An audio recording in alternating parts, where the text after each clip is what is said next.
बंदी छोड़ सतगुरु रामपाल जी परमेश्वर जी की जय हो। परमपिता परमात्मा सारी सृष्टि के रचनहार, कुल मालिक, असंख्य ब्रह्मांडों के स्वामी, जगत गुरु, तीनों लोकों में प्रवेश करके सबका भरण पोषण करने वाले राजाधिराज, आत्माधार, नाथों के नाथ, देवों के देव महादेव, सर्वेश्वर महेश्वर, मृत्युंजय, अजरो अमर, आदि अनादि सनातनी प्रभु, जगत पिता जगदीश्वर, श्री श्री 1008 की उपाधि के वास्तविक अधिकारी, अकाल मूरत सौद स्वरूपी राम वासुदेव, सर्वगतम ब्रह्म, परम पूज्य, प्रथम पूज्य, परम संत, परम पुरुष, परम धनी, परम दयालु, सत्य कबीर, हक्का कबीर, अल्लाह कबीर, अल्लाह अकबर, बाखबर, अल्लाह ताला, जगत के तारणहार, जगत के मुक्तिदाता, जगत के जगन्नाथ, हारे के सहारे, हिंदुओं के राम, मुसलमानों के अल्लाह, सिखों के वाहिगुरु, ईसाइयों के मसीह, दया के सागर दयानिधि, करुणा के सागर करुणानिधि, स्वयंभू परिभू, संकट मोचन, कष्ट हरण, मंगल करण, दुख भंजन, अविगत कबीर, निर्विकार निर्विषम परमात्मा,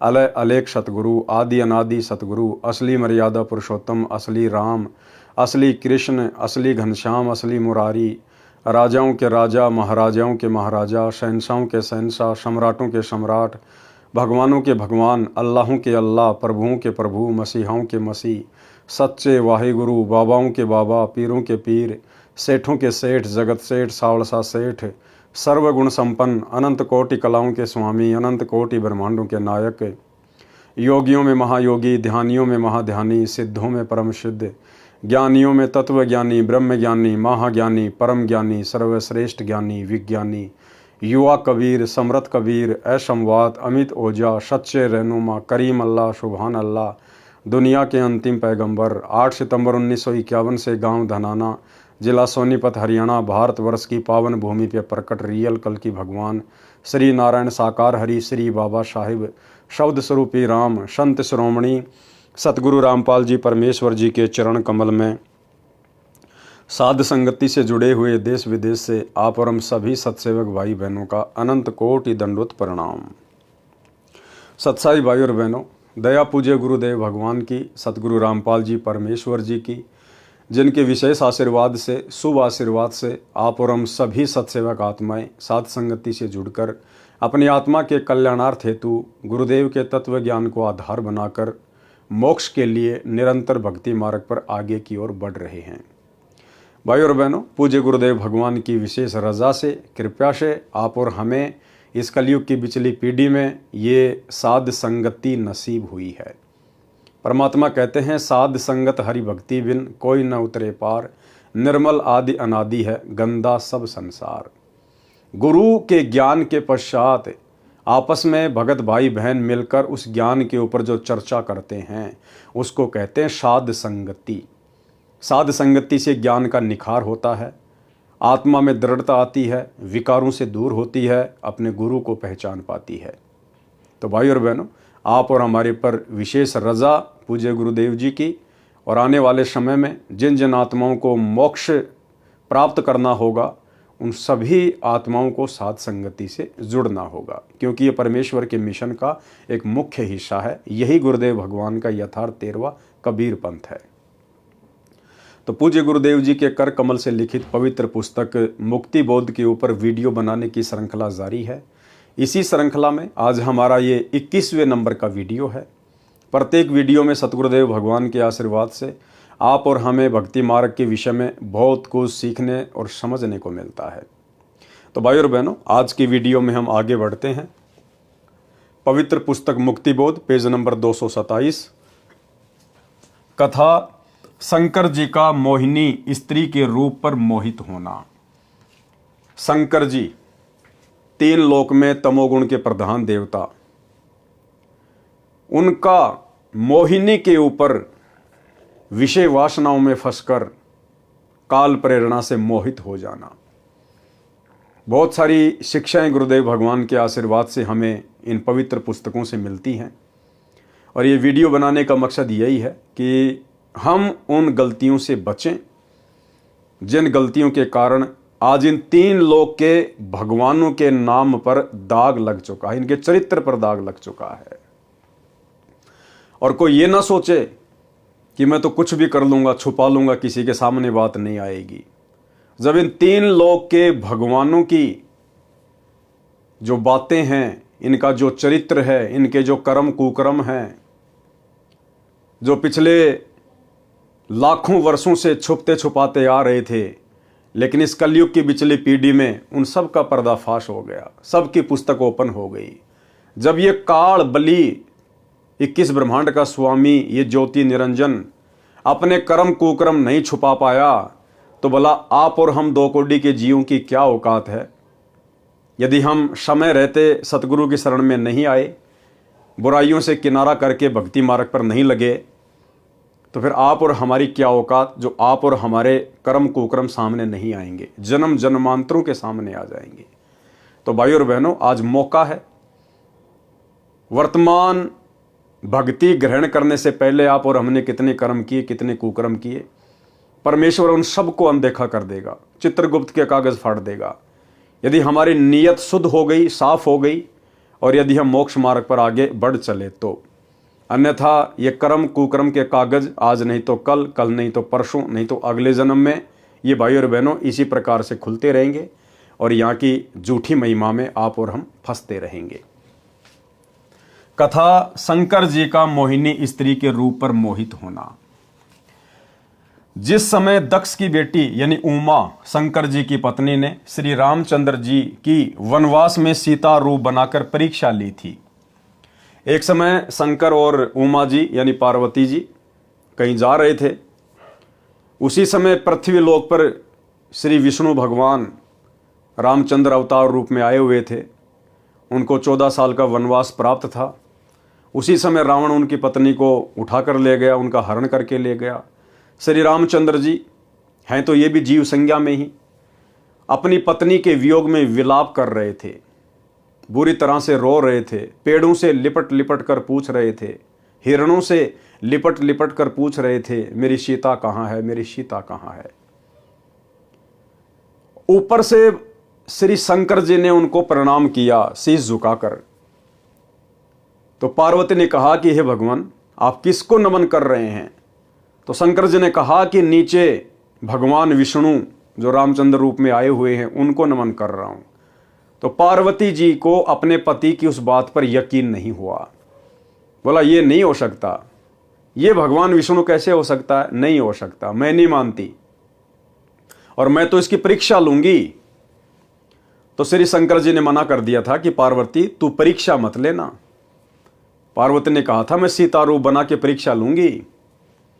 तो शंकर जी ने कहा था कि सीता मेरी माता तुल्य है, मेरी भाभी है, और यदि तूने उनका रूप बनाकर परीक्षा ले ली तो तू मेरी माता तुल्य हो जाएगी, ये गलती मत करना। लेकिन काल ने तो भाई और बहनों झगड़े करवाने से मतलब है। कुछ समय के उपरांत पीछे से पार्वती ने सीता रूप बनाया, श्री रामचंद्र जी के समक्ष जा खड़ी हुई। जिस समय दक्ष की बेटी यानी उमा, शंकर जी की पत्नी, ने श्री रामचंद्र जी की वनवास में सीता रूप बनाकर परीक्षा ली थी, श्री शिव जी ने ऐसा न करने को कहकर घर से बाहर चले गए थे। सीता जी का अपहरण होने के पश्चात श्री राम जी अपनी पत्नी के वियोग में विलाप कर रहे थे यानी रो रहे थे। तो उनको सामान्य मानव जानकर उमा जी ने शंकर भगवान की उस बात पर विश्वास नहीं हुआ कि ये विष्णु जी ही पृथ्वी पर लीला कर रहे हैं। जब उमा जी सीता जी का रूप बनाकर श्री राम जी के पास गई तो वे बोले, हे दक्ष पुत्री माया, भगवान शंकर को कहाँ छोड़ आई। इस बात को श्री राम जी के मुख से सुनकर उमा जी लज्जित हुई और अपने निवास पर आ गई। शंकर जी की आत्मा में प्रेरणा हुई कि उमा ने परीक्षा ली है। शंकर जी ने विश्वास के साथ कहा कि परीक्षा ले आई। उमा जी ने कुछ संकोच करके भय के साथ कहा कि परीक्षा नहीं ली अविनाशी। शंकर जी ने सती जी को हृदय से त्याग दिया था, पत्नी वाला कर्म भी बंद कर दिया, बोलना भी बंद कर दिया। तो सती जी अपने घर राजा दक्ष के पास चली गई। कहने का मतलब भाई और बहनों, जब तक हमें ज्ञान नहीं था हम सोचा करते थे ना जाने ये देवी देवता ब्रह्मा विष्णु महेश कैसे रहते होंगे, कैसे खाते होंगे, कैसे इनके कामकाज होंगे। अब इन कथाओं से गुरुदेव भगवान ने आप और हमारा मोतियाबिंद हटा दिया कि ये भी जीव संज्ञा में है, जीव संज्ञा में। जैसे घर घर में लड़ाई झगड़ा, पति का पत्नी के साथ, सास ससुर के साथ, ऐसा ही वहां पर है। यहां से भी बुरा काम है ऊपर ऊपर के लोकों में। पार्वती जी अपने पति की बात नहीं मानती है। और जब शंकर जी ने पूछा कि ले आई परीक्षा, तो पार्वती जी ने अपने पति से झूठ बोल दिया, जैसे कि यहां की आम सांसारिक औरतें बोल देती हैं। ऐसे ही पार्वती जी ने भी शंकर जी से झूठ बोल दिया कि नहीं नहीं भगवान, मैं परीक्षा लेके नहीं आई। लेकिन शंकर जी को तो पता चल गया काल प्रेरणा से कि ये परीक्षा लेके आई है। उसके बाद शंकर जी अपनी पत्नी से नाराज हो गए, जैसे यहाँ के लोग छोड़ देते हैं, त्याग देते हैं, तलाक दे देते हैं, शारीरिक संबंध बनाना छोड़ देते हैं। ऐसे ही भगवान शंकर ने पार्वती के साथ पति पत्नी मिलन करना छोड़ दिया, उनको हृदय से त्याग दिया कि तू मेरी पत्नी नहीं है, तूने मेरे से झूठ क्यों बोला, मैं तो तेरे को अपने प्राणों से ज्यादा चाहता था, तेरे ऊपर इतना विश्वास करता था, और तूने मुझे ही झूठ बोल दिया। तो शंकर जी ने अपनी पत्नी को दिल से त्याग दिया, जैसे यहाँ के लोग छोटी छोटी बातों को लेकर और तलाक दे देते हैं। शंकर जी ने सती जी को हृदय से त्याग दिया था, पत्नी वाला कर्म भी बंद कर दिया, बोलना भी बंद कर दिया। तो सती जी अपने घर राजा दक्ष के पास चली गई। राजा दक्ष ने उसका आदर नहीं किया। अब पार्वती का पिता राजा दक्ष, वो पहले से ही उससे नाराज था, क्योंकि पार्वती ने अपनी मर्जी से शंकर जी के साथ में लव मैरिज की थी। लव मैरिज जैसे यहाँ की लड़कियां कर लेती हैं माता पिता की रजामंदी के विरुद्ध, ऐसे ही पार्वती जी ने शंकर जी के साथ शादी कर ली थी। इस बात से राजा दक्ष अपनी पुत्री से नाराज चल रहा था। तो सेम टू सेम भाई और बहनों, वही रामायण, वही बातें, घर घर में लड़ाई झगड़ा, मन मुटाव, राग द्वेष ईर्ष्या, यहां से कहीं ज्यादा गंदगी ऊपर के लोकों में है, जिसको हम सुरक कहते हैं। राजा दक्ष ने उसका आदर नहीं किया, क्योंकि उसने शिव जी के साथ विवाह पिता की इच्छा के विरुद्ध किया था। राजा दक्ष ने हवन कर रखा था, हवन कुंड में छलांग लगाकर सती जी ने प्राणांत कर दिया था। अब जिस समय पार्वती यानी सती अपने पिता राजा दक्ष के घर पे गई शंकर जी से नाराज होके, उधर मनमाना आचरण करते हुए शास्त्रों के विरुद्ध हवन यज्ञ शुरू करवा रखा था। एक बड़ा सा हवन तैयार कर रखा था, खड्डा खोद के लकड़ियां डाल रखी थी, पंडित लोग घी के पीपे ठोक रहे थे, स्वाहा, वो स्वतंत्र कर्म था। और नाराज होकर सती उसी में छलांग मार गई कि मैं करवाती हूं तेरा यज्ञ पूर्ण। वही सारी की सारी बातें, ये मनमाना आचरण होता है भाई और बहनों। अगर उस समय राजा दक्ष शास्त्रों के विरुद्ध मनमाना आचरण नहीं कर रहा होता, आप और हम भगत भाई बहनों की तरह यदि उसको तत्व ज्ञान प्राप्त होता, कोई पूर्ण सतगुरु मार्गदर्शक के रूप में प्राप्त होता, तो वो भी जैसे आप और हम प्रतिदिन हवन करते हैं एक दीपक खड़ी बत्ती वाला, उसी प्रकार से करता। उस हवन कुंड वाले यज्ञ से तो लाखों गुना ज्यादा उत्तम उसको लाभ मिलता, और ना उसकी बेटी सती उसमें छलांग मार के मरती। परंतु स्वतंत्र क्रम इस काल में हमारे पीछे लगा रखे हैं 25%, यानी काल ने हमारे को 25% स्वतंत्र कर्मों की छूट दे रखी है कि तुम अपने कर्म बना भी सकते हो और बिगाड़ भी सकते हो।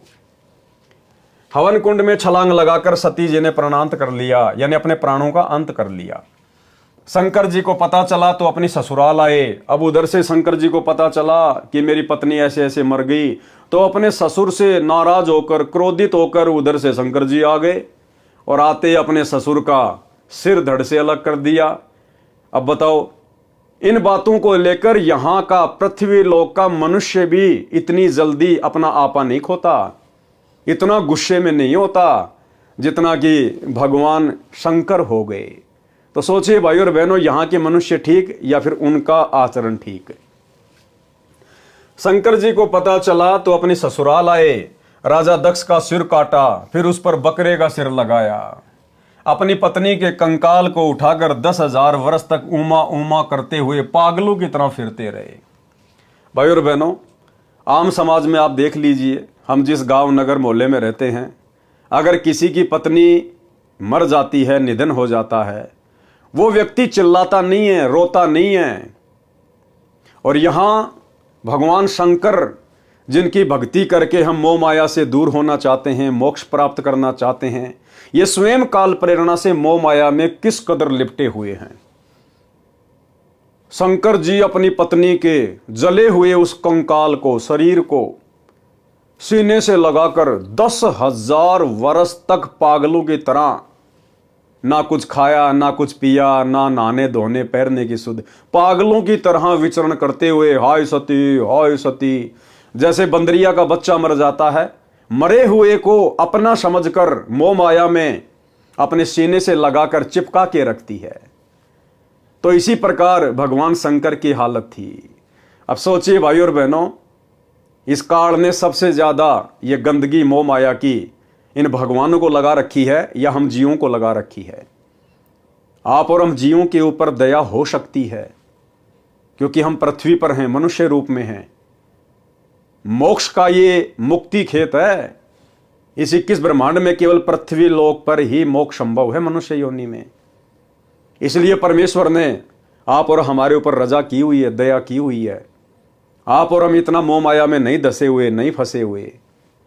आप और हम थोड़ा बहुत बुद्धि विवेक का इस्तेमाल कर लेते हैं, हमें समझाने वाले लाख लोग मिल जाते हैं, लेकिन वहां ऐसा नहीं है। आप और हमसे ज्यादा बुरी हालत मोह माया को लेकर, राग द्वेष ईर्ष्या को लेकर, रजोगुण को लेकर, तमोगुण को लेकर, शतोगुण को लेकर इन भगवानों की है, जिन भगवानों की भक्ति करके हम मोक्ष प्राप्त करना चाहते थे। अपनी पत्नी के कंकाल को उठाकर 10,000 वर्ष तक ऊमा ऊमा करते हुए पागलों की तरह फिरते रहे। एक दिन भगवान विष्णु जी ने सुदर्शन चक्र से उस कंकाल को टुकड़े टुकड़े कर दिया। किसने? भगवान विष्णु ने। रियल भगवान विष्णु, कबीर परमात्मा सतगुरु रामपाल जी ने। उस विष्णु ने नहीं, त्रिलोकीय विष्णु ने नहीं, लक्ष्मी के पति ने नहीं। रियल में विष्णु कौन है? अग्ने तनुर असी, विष्णवे तवा सोमस्य तनुर असी, कबीर अंगारी असी, बम्भारी असी, सवर ज्योति रित धामा असी। जो तीनों लोकों में प्रवेश करके सबका पालन पोषण करता है, वो है असली विष्णु। तो सतगुरु रामपाल जी परमेश्वर जी ने, इस कबीर परमात्मा ने विष्णु का रूप धारण करके और उस कंकाल के टुकड़े टुकड़े किए। 52 टुकड़े हो गए जो कहीं कहीं पर गिरे। कितने टुकड़े हुए? 52। जहां पर धड़ गिरा वहां पर वैष्णो देवी मंदिर बना, जहां पर आंखें गिरी वहां पर नैना देवी मंदिर बना, जहां पर जीभ गिरी वहां पर ज्वाला जी का मंदिर बना तथा पर्वत से अग्नि की लपट निकलने लगी। इस प्रकार 52 स्थानों पर यादगार के लिए मंदिर बनाए गए, जो 52 द्वारे कहे जाते हैं। अब देखो भाई और बहनों, दोनों शक्तियां परस्पर बराबर अपना काम करती हैं, काल और दयाल। काल का भी सहयोग होता है हर घटना में, और सूक्ष्म रूप में इस कबीर परमात्मा सतगुरु रामपाल जी भगवान का भी उसमें सहयोग होता है। भाई और बहनों, काल ने तो यह सोचकर इस घटना को अंजाम दिलवाया था कि मैं अपने पुत्र विष्णु में प्रेरणा करके और उस सती के कंकाल के टुकड़े करवा के 52 जगह पे अलग अलग फिकवा दूंगा और अलग अलग वहां पे द्वारे बनवा दूंगा, पूजा स्थल बनवा दूंगा, यादगारें बनवा दूंगा, और मैं इन दुनिया वालों को इस पाखंड पूजा में उलझा दूंगा। कोई वैष्णो देवी जाएगा, कोई नैना देवी जाएगा, कोई कहीं जाएगा, और ये दुनिया इस पाखंड पूजा में इस कदर उलझी रहेगी कि जब वो पूर्ण परमात्मा आएगा इस पृथ्वी पर कलयुग की पिछली पीढ़ी में, तो कोई भी उसकी बात को ना माने और ये दुनिया इन पाखंडों वाली जगहों पर धक्के खाते रहे। तो काल ने तो आप और हम जीव आत्माओं को भक्ति से भटकाने के लिए, शास्त्र विरुद्ध साधना में लगाकर हमारे कर्म फुड़वाने के लिए इस प्रकार की ये लीला की। लेकिन ये मालिक दयालु है, विष्णु का रूप बना के ये आ गए और इन्होंने कर दिए टुकड़े। अब इनकी क्या लीला थी उसके पीछे? इनकी लीला ये थी कि जब तक वो कलयुग की बिचली पीढ़ी वाला समय नहीं आता है, तब तक इन आत्माओं को किसी भी तरह से भक्ति से जोड़ के रखना है, क्योंकि वो समय नहीं था, सतयुग त्रेता द्वापर, वो मोक्ष प्राप्ति का समय नहीं था। तो परमात्मा ने आप और हम आत्माओं को किसी भी तरह से धार्मिकता से जोड़ के रखना था। तो इसमें परमात्मा की भी रजामंदी थी कि इन यादगारों पर ये आते रहेंगे, जाते रहेंगे, कोई साधु संत इनको मिलेगा, यानी परमात्मा खुद ही साधु संत रूप में वहां आएंगे, आत्माओं को मिलेंगे, ज्ञान समझाएंगे, अपनी शरण में लेते रहेंगे, बैटरी चार्ज करते रहेंगे, मनुष्य जन्म देते रहेंगे। इसलिए तो परमेश्वर अपनी वाणी में कहते हैं कि मेले खेले जाइए, और मेले बड़ा मिलाप है। भाई पत्थर पानी पूजते कोई साधु संत मिल जाते, कि जब तक आपको पूर्ण सतगुरु की प्राप्ति नहीं होती है, जब तक आपको पूर्ण परमात्मा नहीं मिलता है गुरु रूप में, तब तक आप इन तीर्थ स्थानों पर जाते रहिए, मेले वगैरह में जाते रहिए, जहां पर भी धार्मिक आयोजन होते हैं। ना जाने कोई साधु संत आपको मिल जाए, कोई भगत भाई आपको पुस्तक बांटता हुआ मिल जाए, कोई आपको पैम्पलेट बांटता हुआ मिल जाए, और ये ज्ञान आपके कानों में पड़ जाए। तो भाइयों और बहनों, इस प्रकार से इन दोनों शक्तियों का खेल जब से 21 ब्रह्मांड की रचना हुई है, तब से इसी प्रकार चल रहा है। काल हमें उलझाता है और सतगुरु हमें उसी की चाल से अपना दाव खेलकर सुलझाता है। इस प्रकार 52 स्थानों पर यादगार के लिए मंदिर बनाए गए, जो 52 द्वारे कहे जाते हैं। तब शंकर जी सचेत हुए तथा अपनी दुर्गति का कारण कामदेव यानी सेक्स को माना। फिर शंकर भगवान को चेतना आई कि 10,000 साल तक मेरी ऐसी पागलों जैसी हालत क्यों हुई? इस काम वासना के कारण।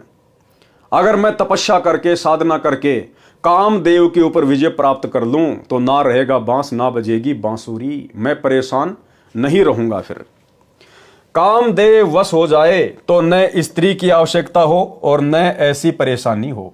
यह विचार करके हजारों वर्ष सेक्स का दमन करने के मकसद से तप किया। भैया ये तप से तो और ज्यादा भड़कती है, तड़प से तो ये काम वासना और ज्यादा भड़कती है।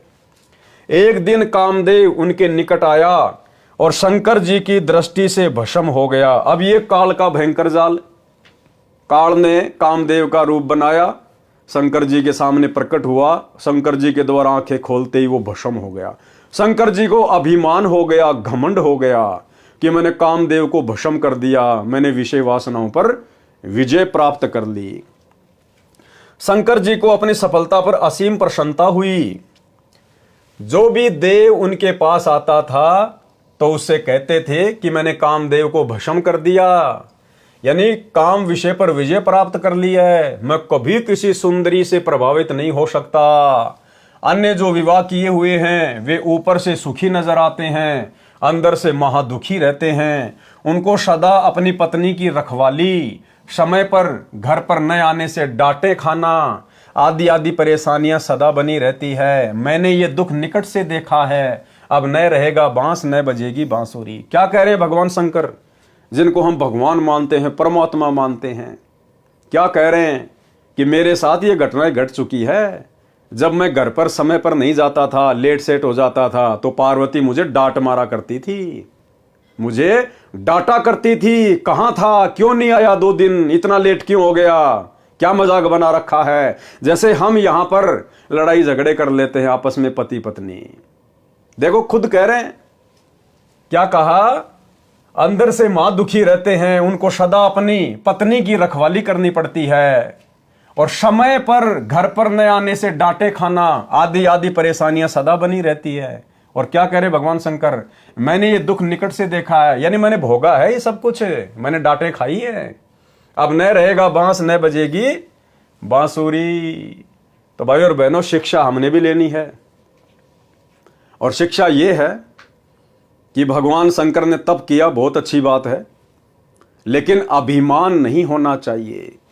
लेकिन शास्त्र विरुद्ध साधना करने वाले तपस्वी को, साधक को अभिमान हुए बिना रहता नहीं, क्योंकि उसको तत्व ज्ञान प्राप्त नहीं होता है, उसको भक्ति की ज्ञान की जड़ का पता नहीं होता है, और वो अहंकार में फूल जाता है।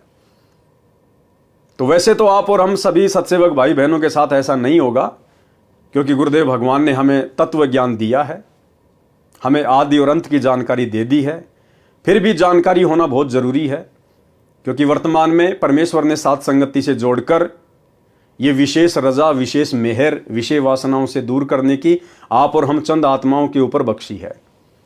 हम सत्सेवक भाई बहनों के संबंध आपस में जो पहले पति पत्नी के थे, अब भाई बहन में तब्दील होते जा रहे, ज्ञान आधार से, एक दूसरे की रजामंदी से। तो हमारे मन में किसी भी प्रकार का अहंकार ना आ जाए।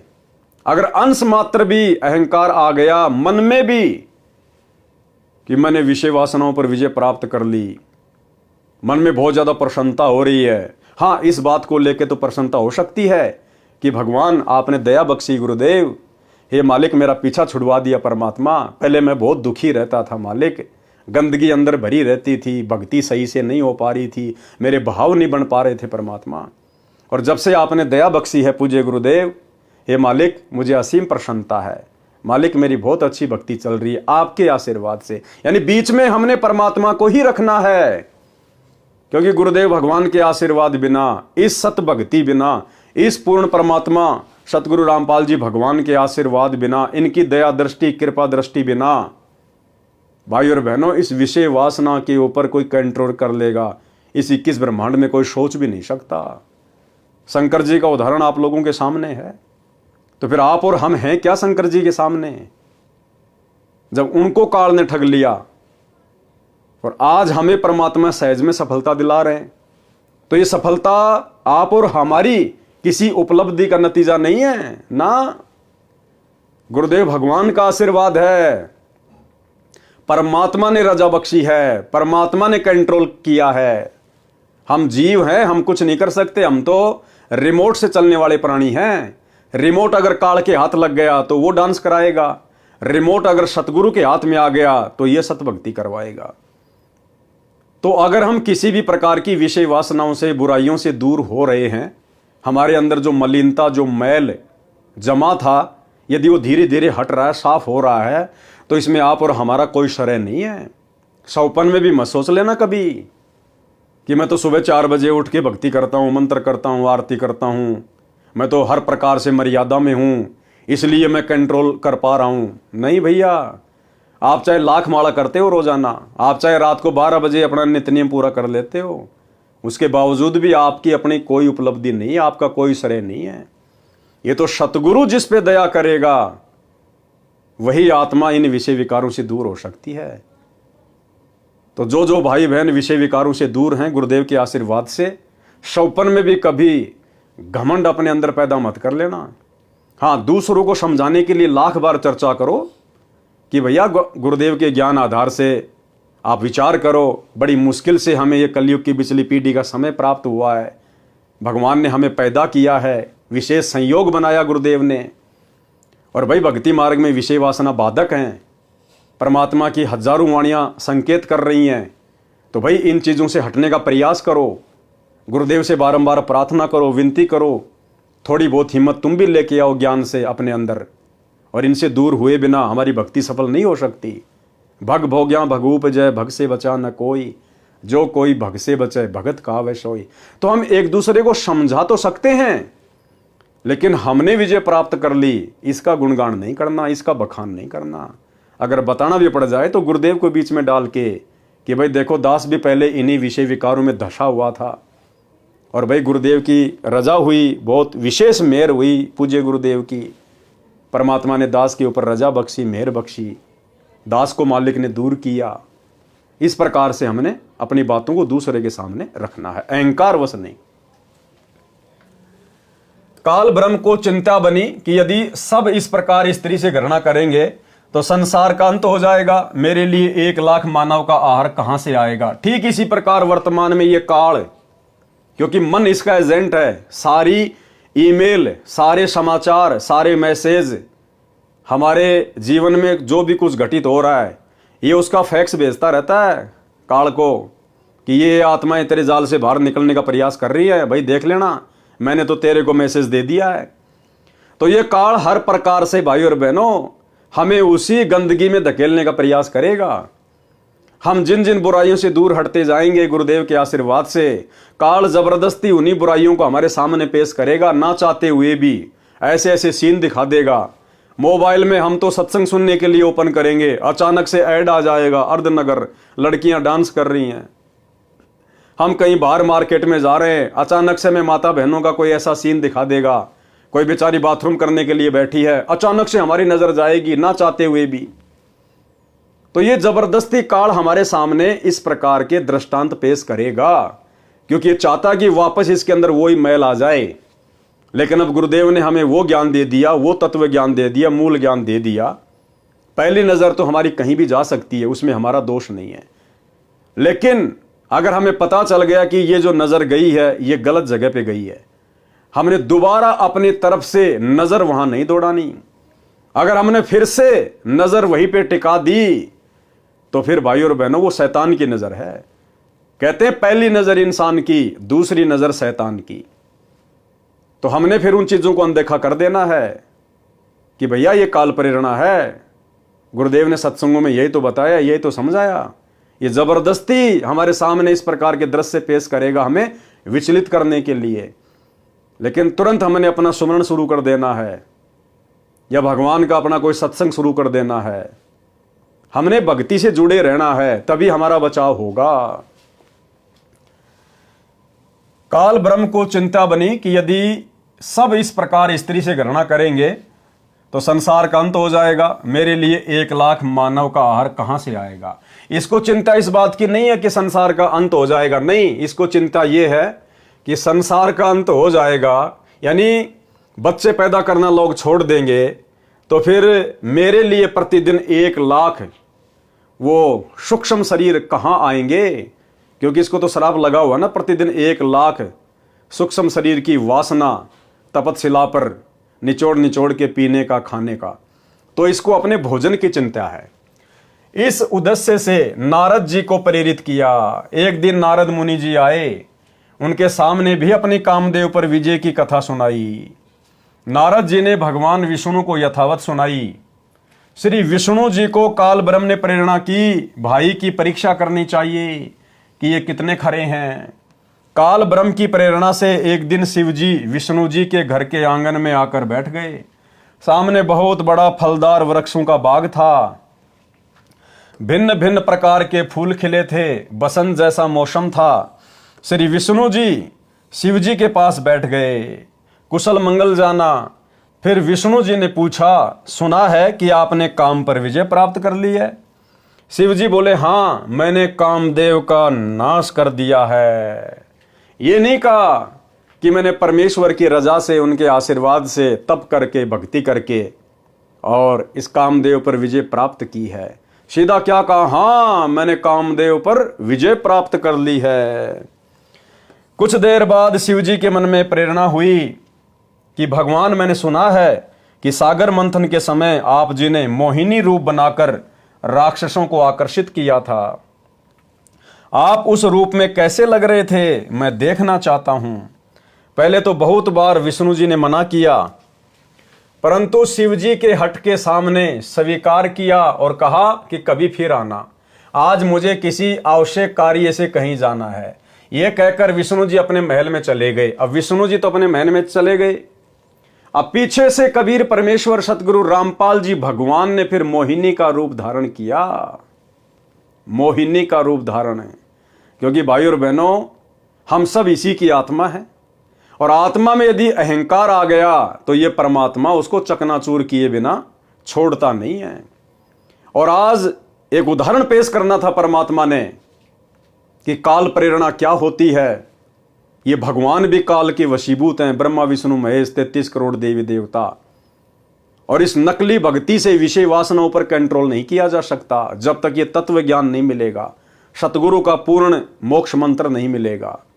तो परमेश्वर ने उदाहरण भी पेश करने थे। ये कहकर विष्णु जी अपने महल में चले गए। शिव जी ने कहा कि जब तक आप वह रूप नहीं दिखाओगे मैं भी जाने वाला नहीं हूं। अब ये हठ धर्मिता है, हठ धर्मिता। अब देखो, ये बच्चों जैसी बात काल प्रेरणा से शंकर जी कर बैठे कि जब तक आप अपना वो रूप नहीं दिखाओगे मैं भी यहां से नहीं जाने वाला। तो ये हठ धर्मिता आप और हम भक्तों ने कभी अपने जीवन में नहीं करनी है। मैं भी जाने वाला नहीं हूं। कुछ ही समय के बाद शिव जी की दृष्टि बाग के एक दूर वाले कोने में एक अप्सरा पर पड़ी जो सुंदरता का सूर्य थी। गुरुदेव भगवान सतगुरु रामपाल जी परमात्मा अप्सरा का रूप धारण करके, मोहिनी का रूप धारण करके और शंकर जी को दिखाई दिए उस बगीचे में एक कोने में। इसी प्रकार भाइयों और बहनों, ये परमात्मा आप और हमारी परीक्षा लेने के लिए इस कलयुग की बिचली पीढ़ी में कि मेरे बच्चों के ऊपर मेरे ज्ञान का कितना असर हुआ है, इसी प्रकार से किसी भी औरत का रूप बनाकर आप और हमारे सामने भी पेश हो सकते हैं। इस प्रकार की अश्लील हरकतें भी करेगा ये भगवान, आप और हमें रिझाने का प्रयास भी करेगा, अश्लील संकेत भी करेगा हमें चेक करने के लिए। तो भाइयों और बहनों, हर प्रकार से हमने इस ज्ञान को आधार बना के चलना है। अब कौन था वो अप्सरा? हमारे गुरुदेव भगवान ये कबीर परमात्मा। इधर उधर देखकर शिव जी उसकी ओर चल पड़े। जो जो निकट गए तो वह सुंदरी अधिक सुंदर लगने लगी और वह अर्धनग्न वस्त्र पहने थी। कभी गुप्तांग वस्त्र से ढक जाता तो कभी हवा के झोंके से आधा हट जाता। सुंदरी ऐसे भाव दिखा रही थी जैसे उसको कोई नहीं देख रहा। जब शिवजी को निकट देखा तो शर्मसार होकर तेज चाल से चल पड़ी। शिवजी ने भी गति बढ़ा दी। बड़े परिश्रम के पश्चात तथा घने वृक्षों के बीच मोहिनी का हाथ पकड़ पाए। अब भगवान शंकर ने मोहिनी का हाथ पकड़ लिया बद नीयत से, शारीरिक मिलन करने की नीयत से। बिल्कुल पागल हो गया विषय वासना में देखते ही। जब तक शिवजी का शुक्रपात हो चुका था, तब तक शिवजी का शुक्रपात हो चुका था, वीर्यपात हो चुका था। उसी समय सुंदरी वाला स्वरूप श्री विष्णु रूप था और उसी समय गुरुदेव भगवान ने फिर वापस विष्णु का रूप बना लिया। अब शंकर जी तो एकदम से सफेद हो गए अपने भाई को देखकर। परमात्मा ने अप्सरा वाले रूप से विष्णु जी का रूप धारण कर लिया। भगवान विष्णु जी शिव जी की दशा देखकर मुस्कुराए तथा कहा कि ऐसे उन राक्षसों से अमृत छीन कर लाया था। वे राक्षस ऐसे मोहित हुए थे जैसे मेरा छोटा भाई कामजीत, यानी जिसने काम पर विजय प्राप्त कर ली थी, अब काम पराजित हो गया है। तो सोचो भाई और बहनों, हमारे सामने भी परमात्मा परीक्षा के लिए इस प्रकार के दृश्य बना के उपस्थित हो सकता है। और यदि हम भगत भाई बहनों ने यदि नादानी दिखा दी, ज्ञान को आधार नहीं बनाया, भले ही हमने हाथ नहीं पकड़ा, यदि हमारे अंदर भी आ गया कि ये लड़की देखो कितनी सुंदर है और ये इशारे कर रही है, और यदि हम उसकी उन सभी अदाओं को देखकर अंदर से पिघल गए, विषय वासनाओं के लिए तैयार हो गए, भले हमने कुछ किया नहीं, लेकिन अगर मन ही मन में अगर इस प्रकार के भाव हमने पैदा कर लिए कि बड़ी सुंदर लड़की है, आज तो दाव लग गया भाई, उसी समय हम भक्ति मार्ग से आउट। क्योंकि ये भक्ति मन कर्म वचन की है, मन कर्म वचन, उसी समय हम फैल। और सोचो यदि मेरे जैसे किसी नालायक ने अगर किसी बहन बेटी का इस प्रकार से उसकी अश्लील अदाओं पर मोहित होकर अगर हाथ पकड़ लिया, हाथ तो पकड़ लिया, और उसी समय यदि गुरुदेव प्रकट हो गए अपने वास्तविक रूप में, फिर आत्महत्या के अलावा दूसरा कोई फिर हमारे पास में जरिया नहीं होगा, आत्महत्या के अलावा। क्योंकि फिर जी नहीं पाएंगे, इस शरीर से मोक्ष नहीं हो पाएगा। फिर अर्जुन सर्जुन के चराएं, चाहे कितना रोलें, कितना धोलें, कितने आंसू बहा लें, कितनी मिन्नत कर लें, फिर हमारा इस जन्म में मोक्ष नहीं है। सोचिए फिर हमारी हालत क्या होगी। बदनीयत से मैंने हाथ पकड़ा, उसी समय गुरुदेव प्रकट हो गए उस लड़की के रूप में। अब सोचिए मैं कैसे नजर मिला पाऊंगा उस परमात्मा से, जब तक जीऊंगा तब तक ये जन्म मेरा बर्बाद। तो भाई और बहनों, कुछ भी हो, कैसी भी परिस्थिति हो, ये संदेशा हम सब के लिए है। दास कोई आदेश नहीं दे रहा, दास तो आपको दिखा रहा है। परमात्मा यही तो चाहते हैं कि मेरे बच्चे इन पुस्तकों से निष्कर्ष निकालें, और अगर इस प्रकार की नौबत यदि काल पैदा कर दे या सतगुरु भगत की परीक्षा के लिए पैदा कर दे, तो भगत ने नीची गर्दन कर लेनी है, अपना सुमरण शुरू कर देना है। उसके तुरंत बाद फिर परमात्मा प्रेरणा कर देगा, तत्व ज्ञान दीवार की तरह खड़ा हो जाएगा कि तू क्या देख रहा मेरे भाई इसको। परमात्मा कहते हैं इंद्र दा राज कागदा भिष्टा ना भोगा इंद्राणी नु, सतलोक जाने की हम बातें कर रहे हैं और कह रहे हैं कि इंद्र की इंद्राणी जो सबसे सुंदर है, हम तो उसको भी ठोकर मारते हैं। और यहां इस हाड़ मास के पुतले के ऊपर, टट्टी पेशाब के कोथड़े के ऊपर तू मोहित हो रहा है। अरे याद कर अपने भगत भाई बहनों को, अब्राहिम सुल्तान को 16,000 औरतें थी, एक से एक नवेली, उनको त्याग दिया, ठोकर मार दी, वैराग्य हो गया। उसका उदाहरण देते हैं गुरुदेव। और उसके वैराग्य को देखकर देवताओं में भी ऊपर हल्ला बोल मच गया। गुरुदेव भगवान कहते हैं भया शपथ पूरी पसाका सुल्तानी मार्ग बाका। ऊपर शाका मच गया देवताओं में कि भैया अब्राहिम सुल्तान का मार्ग टेढ़ा है, इतना वैराग्य, इतना त्याग भाई नहीं कर सकते। तो भाई और बहनों, हमें तो परमात्मा ने विश्वास करके और कलयुग की बिचली पीढ़ी में पैदा किया है, जिस समय काल का सबसे ज्यादा दबाव होता है। तो सोचिए, हमने तो अब्राहिम सुल्तान जो पूर्व में हमारे गुरु भाई रह चुके हैं, हमने तो उन आत्माओं से भी अधिक दृढ़ता दिखानी पड़ेगी इस मार्ग पर, दृढ़ता। और भी कुछ नहीं कर सकते। और यदि ऐसा कोई धर्म संकट वाला समय आ जाए तो नीची गर्दन करके आगे बढ़ जाओ, अपने गुरुजी को याद करते हुए। 2-4-5 मिनट के बाद गुरुजी संभाल लेंगे, वापस वो काल प्रेरणा फिर धीरे धीरे समाप्त हो जाएगी। और अचानक से ये काल प्रेरणा उन्हीं आत्माओं में होती है जो अभी भक्ति पे पूरी तरह से दृढ़ नहीं है। वो इतने सुमरण नहीं कर पाते, इतनी भक्ति नहीं कर पाते जितनी परमात्मा हमसे करवाना चाहते हैं, क्योंकि भक्ति से ही सब कुछ होगा।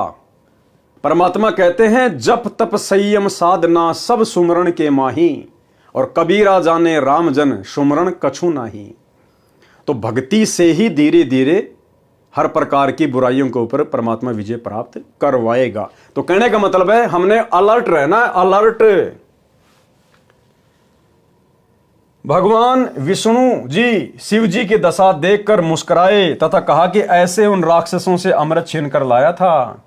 वे राक्षस ऐसे मोहित हुए थे जैसे मेरा छोटा भाई कामजीत अब काम पराजित हो गया।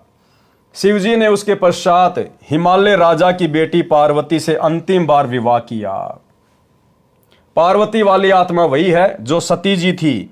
पार्वती रूप में अमरनाथ स्थान पर अमर मंत्र शिवजी से प्राप्त करके कुछ समय के लिए अमर हुई। इस प्रकार वाणी में कहा है कि शंकर जी की समाधि तो अडिग यानी न डिगने वाली थी, जैसा पौराणिक मानते हैं। वह भी मोहे गए यानी काल के द्वारा छले गए, माया के वश हो गए। वाणी नंबर 140 में बताया है कि भगवान शिव की पत्नी पार्वती तीनों लोकों में सबसे सुंदर स्त्रियों में से एक है। शिव राजा ऐसी सुंदर पत्नी को छोड़कर मोहिनी स्त्री के पीछे चल पड़े। पहले 88,000 वर्ष तप किया, फिर लाख वर्ष तक तप किया सेक्स पर विजय पाने के लिए, और भ्रम भी था कि मैंने काम जीत लिया, लेकिन फिर हार गया। पारक के अंक की वाणी नंबर 145। ग्रीब कृष्ण गोपी का भोग कर फेर जति कहलाया, या की गति पाई नहीं ऐसे त्रिभुवन राया। सरलार्थ, श्री कृष्ण जी के विषय में श्रीमद् भागवत सुधा सागर में प्रमाण है कि श्री कृष्ण मथुरा वृंदावन की गोपियों यानी गोपों की स्त्रियों के साथ संभोग यानी सेक्स किया करते थे। वे फिर भी जति कहलाए। जति कौन होता है? अपनी स्त्री के अतिरिक्त अन्य की स्त्री से कभी संभोग न करने वाला या पूर्ण रूप से ब्रह्मचारी को जति कहते हैं। उसका भेद ही नहीं पाया। ऐसे ये 3 लोक के मालिक श्री कृष्ण के अंदर प्रवेश करके काल ब्रह्म गोपियों से सेक्स करता था। स्त्रियों को तो श्री कृष्ण नजर आता था, काल ब्रह्म सब कार्य गुप्त करता है। तो भाई और बहनों, वर्तमान में यदि इस काल ब्रह्म की ऐसी गुप्त षड्यंत्रकारी लीलाओं से कोई बच सकता है तो केवल सतगुरु का भगत क्योंकि सतगुरु के शब्द में, सतगुरु के ज्ञान में वो शक्ति है। अगर मर्यादा में रहेंगे तो ये निकट नहीं आएगा। वाणी नंबर 142 से 144। गरीब यो बीजक विस्तार है, मन की झाल किलोल, पुत्री ब्रह्मा देख कर हो गए डामाडोल। ब्रह्मा जी भी इसके सामने नहीं टिक पाए। गरीब दे तजी दुनिया तजी, शिव सिर मारी थाप, ऐसे ब्रह्मा पिता के काम लगाया पाप। गरीब फेर कल्प करुणा कैरी, ब्रह्मा पिता शुभान, स्वर्ग शमूल जिहान में यो मन है शैतान। यानी विचार करने की बातें हैं भाई और बहनों। यदि हम वर्तमान में इन विषय विकारों से दूर हटकर भक्ति कर पा रहे हैं तो यह कितनी बड़ी रजा है आप और हमारे ऊपर। हमें विश्वास होना चाहिए कि हम समर्थ शक्ति की शरण में हैं। जिन विषय विकारों से दूर इस काल ने भगवान शंकर को नहीं होने दिया, ब्रह्मा जी को नहीं होने दिया, विष्णु जी को नहीं होने दिया, उनकी दुर्गति रखी। आज उनके चरित्र पर दाग लगा हुआ है, पुराण भरे पड़े हैं उनकी जीवन लीला से। और आप और हम इस कलयुग की बिचली पीढ़ी में जिस समय विषय विकारों की वैसे यहां पर आग लगी हुई है, और उस आग में यदि हमें बर्फ जैसी शीतलता प्राप्त हो रही है तो हम भगतों की औकात नहीं, हम जीवों की औकात नहीं है। परमात्मा कहते सिर पर साईं सत्य है, फिर तोकू क्या भय रे। ये समर्थ साई सतगुरु रामपाल जी भगवान, अगर इनका साथ आप और हमारे साथ ना हो, चाहे आप संकल्प दीक्षा में हो, चाहे आपने मंत्र दीक्षा ले रखी है, और यदि आप विषय वासनाओं से दूर होकर भाई बहन के रिश्ते कायम करके यदि आप भक्ति कर पा रहे हैं, तो भाई और बहनों ये भूल मत कर देना कि मैंने ज्ञान को समझकर या मेरे कोई पिछले संस्कार मजबूत हैं जिस कारण से मैं विषय विकारों से दूर होकर भक्ति कर रहा हूं। देखो, आप चाहे संकल्प में है चाहे नाम दीक्षा में है, परमात्मा कहते हैं जिस दिन ये आत्मा इस ज्ञान को समझकर और सतगुरु को अपना बाप मान लेती है, अपना पिता मान लेती है, अन्य आन उपासना छोड़ देती है, उसी समय ये परमात्मा उस आत्मा को काल के जाल से बाहर निकालकर अपने पाड़े में खड़ा कर लेता है, भले किसी कारण से उसको नाम दीक्षा भी प्राप्त नहीं है। तो ये नहीं सोचना चाहिए कि मैंने तो संकल्प कर रखा है, मेरे ऊपर तो गुरु जी की दया नहीं होगी। अगर गुरु जी की दया नहीं हो तो आप संकल्प ले ही नहीं सकते, और ले लिया तो आप 1 महीने से ज्यादा उसको निभा नहीं सकते। और उसके बावजूद भी यदि परमेश्वर ने हमारे ऊपर इतनी बड़ी दया कर रखी विषय वासनाओं को लेकर, अन्य नियम मर्यादाओं को लेकर, तो सतगुरु जी ने हमें अपने हाथों पे उठा रखा, हाथों पे। हाँ, अपने गलती से नीचे गिरेंगे तो भाई फिर तो देखो काल तैयार बैठा कुत्ते की तरह पिंडी पाड़ने के लिए। सरलार्थ, एक समय ब्रह्मा जी देवताओं तथा ऋषियों को वेद ज्ञान समझा रहे थे, मन तथा इंद्रियों पर संयम रखने पर जोर दे रहे थे। ब्रह्मा जी की बेटी सरस्वती पति चुनने के लिए अपने पिता की सभा में गई, जिसमें युवा देवता तथा ऋषि विराजमान थे। उनको आकर्षित करने के लिए सब श्रृंगार करके सज धज कर गई थी। अब देखो, ब्रह्मा जी की पुत्री का भी मनमाना आचरण, स्वतंत्र कर्म। और भाई और बहनों, कोई भी आत्मा 21 ब्रह्मांड में यदि स्वतंत्र कर्मों का नाजायज दुरुपयोग करेगी तो उसको सजा भोगनी पड़ेगी। खुद के कर्म फूटेंगे, साथ में दूसरे की फुड़वाएगी। अब यदि ब्रह्मा जी की पुत्री सरस्वती यह शास्त्र विरुद्ध मनमाना आचरण, सजना धजना, 16 प्रकार के श्रृंगार करना, पर पुरुषों को आकर्षित करने के लिए, रिझाने के लिए, अगर वो इस प्रकार से ये ढोंग पाखंड करके सभा में ना जाती तो बेचारे ब्रह्मा जी भी अपने कर्म फुड़वाने से, अपने चरित्र पर दाग लगवाने से बच जाते। लेकिन सरस्वती का मनमाना आचरण, स्वतंत्र कर्मों का नाजायज दुरुपयोग, साथ में अपने पिता की भी जग में बदनामी करवा दी। अपनी पुत्री की सुंदरता देखकर काम यानी सेक्स के वश होकर, संयम खोकर, विवेक का नाश करके अपनी बेटी से संभोग यानी सेक्स करने को उतारू हो गया था। अब बताओ, इस काल ने ब्रह्मा जी को नहीं छोड़ा, यानी इस पृथ्वी लोक की, स्वर्ग लोक की और ये पाताल लोक की सृष्टि ब्रह्मा जी से शुरू करवाई है काल ने। यानी ब्रह्मा जी को तीनों लोकों का प्रजापति कहा जाता है। अब जब यहां के प्रजापति की, ब्रह्मा जी की ये हालत है, दूसरों को उपदेश दे रहा है, वेद पढ़ा रहा है, और भरी सभा में काल प्रेरित हो गया, काम प्रेरित हो गया, और सभी देवताओं के सामने अपनी ही बेटी की पीछे से बांध भर ली सेक्स करने के लिए। तो भाई और बहनों, आप और हम दो कोटि के जीवों को भला ये कैसे छोड़ सकता है काल। लेकिन यदि वर्तमान में हम इसकी पहुंच से दूर हैं तो इसमें हमारा कोई श्रेय नहीं है।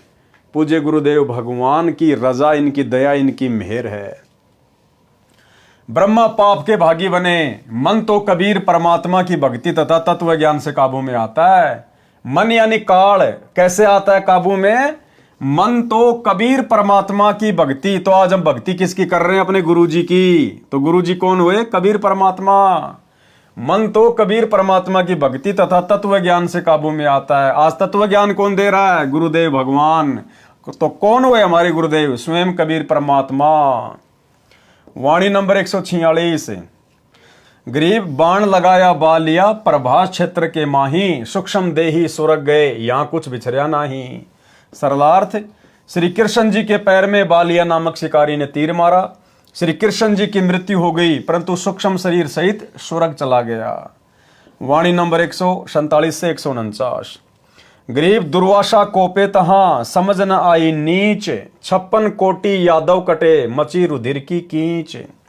गरीब गुद्दड़ गर्भ बनाए कर, कीनी बहुत मजाक, डरिए साईं संत से, सुखदेव बोले शाख। गरीब 10,000 पुत्र कटे, गोपी काव्यो लूटी, गणिका चढ़ी विमान में, भाव भक्ति से छूटी। अब देखो यहां परमात्मा ने हमें 2 शिक्षा दी हैं। सबसे पहली शिक्षा, हम संत बन गए, भगत बन गए। तो आप और हमने अब गुरुदेव के आशीर्वाद से अपने गुस्से पर, अपने क्रोध पर कंट्रोल करके, अगम निगम की सोच के हमने एक एक शब्द अपनी जुबान से निकालना है। दुर्वासा संत था और अंत में उसने क्या कर दिया? जरा सी बात के ऊपर वहां के लड़कों ने, श्री कृष्ण जी के लड़के प्रद्युम्न ने और अन्य लड़कों ने जरा सा मजाक कर दिया उसके साथ में। उसने श्राप दे दिया, 56 करोड़ यादव आपस में कट कट के मर गए, खून की नदियां बह गई। तो परमात्मा कहते हैं ये संतों के लक्षण नहीं, संतों के स्वभाव नहीं, भक्तों के अंदर ऐसे लक्षण नहीं होने चाहिए। हमने सहनशील होना पड़ेगा, हमने संयमित होना पड़ेगा।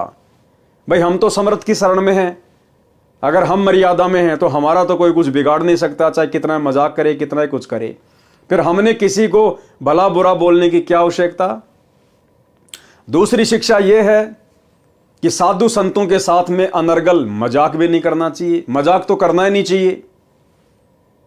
भाई कोई अपनी भक्ति कर रहा है, जैसे भी कर रहा है, हमने मजाक नहीं करना चाहिए उनके साथ में, उनका मजाक नहीं उड़ाना चाहिए, उनके साथ में हटकेलियां नहीं करनी चाहिए, उनको हल्के में नहीं लेना चाहिए।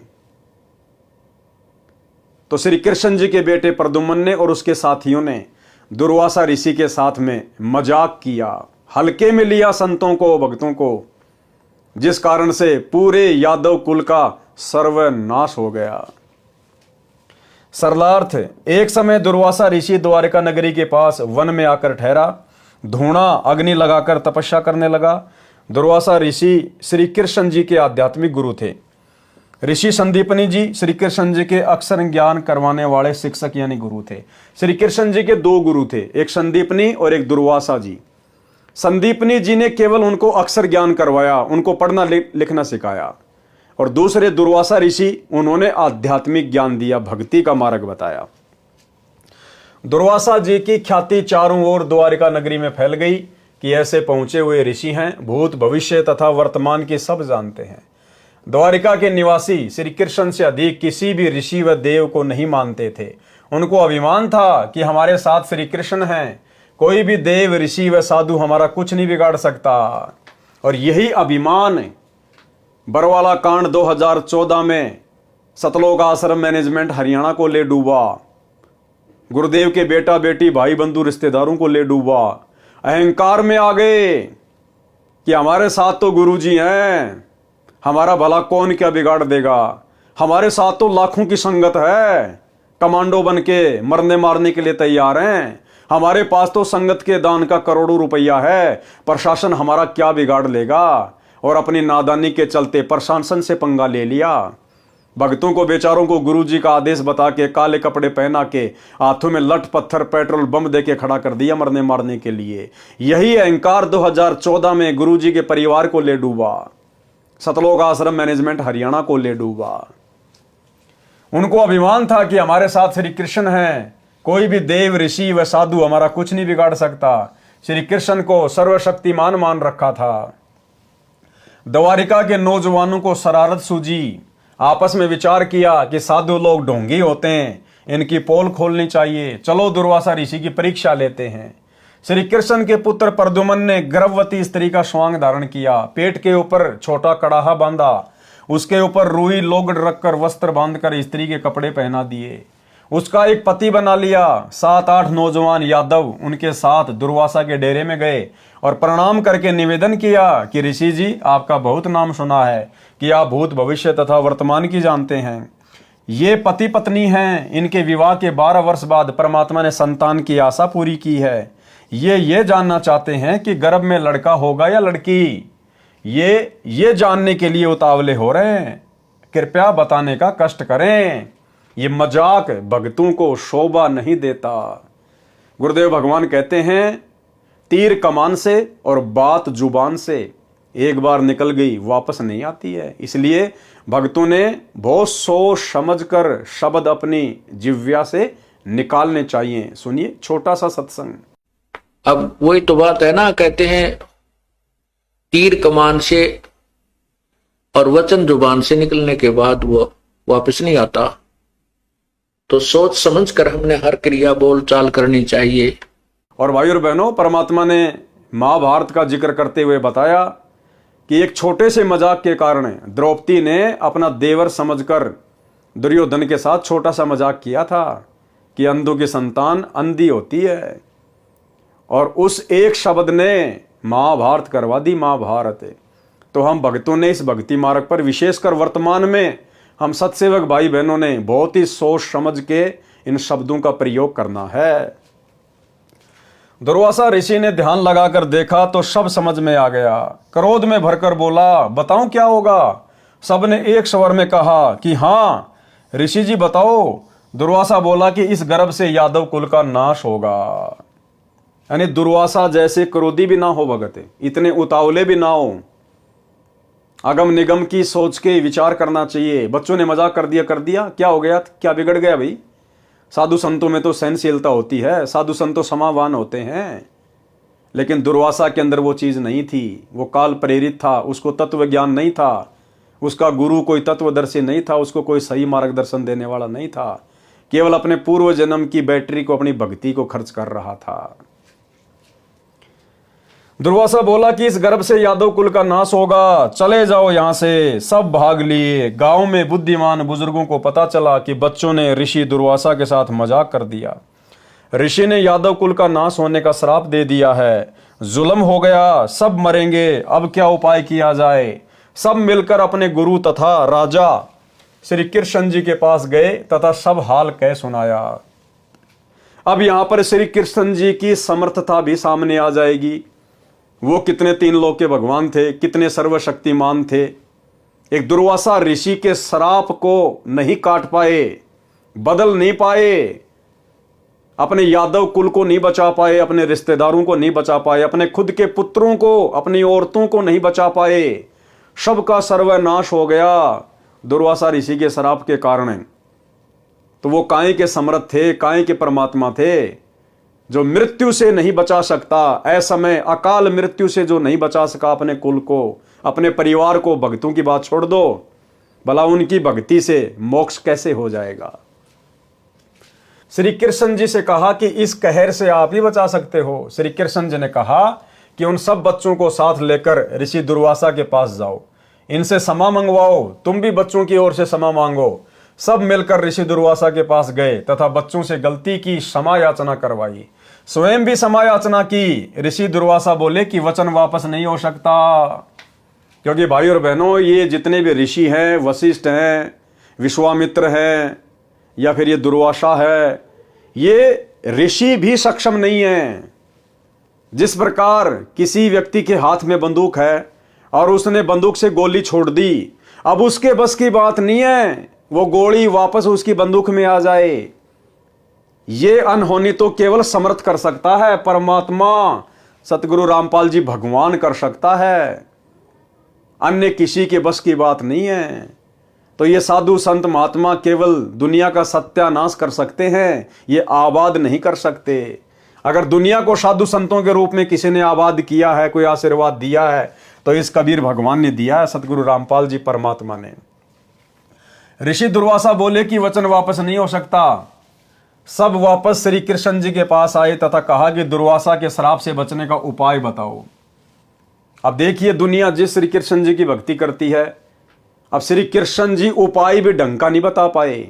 वो अंतर्यामी भी नहीं थे कि उनके द्वारा बताया गया उपाय यादव कुल का समाधान करेगा या उनका सत्यानाश करेगा।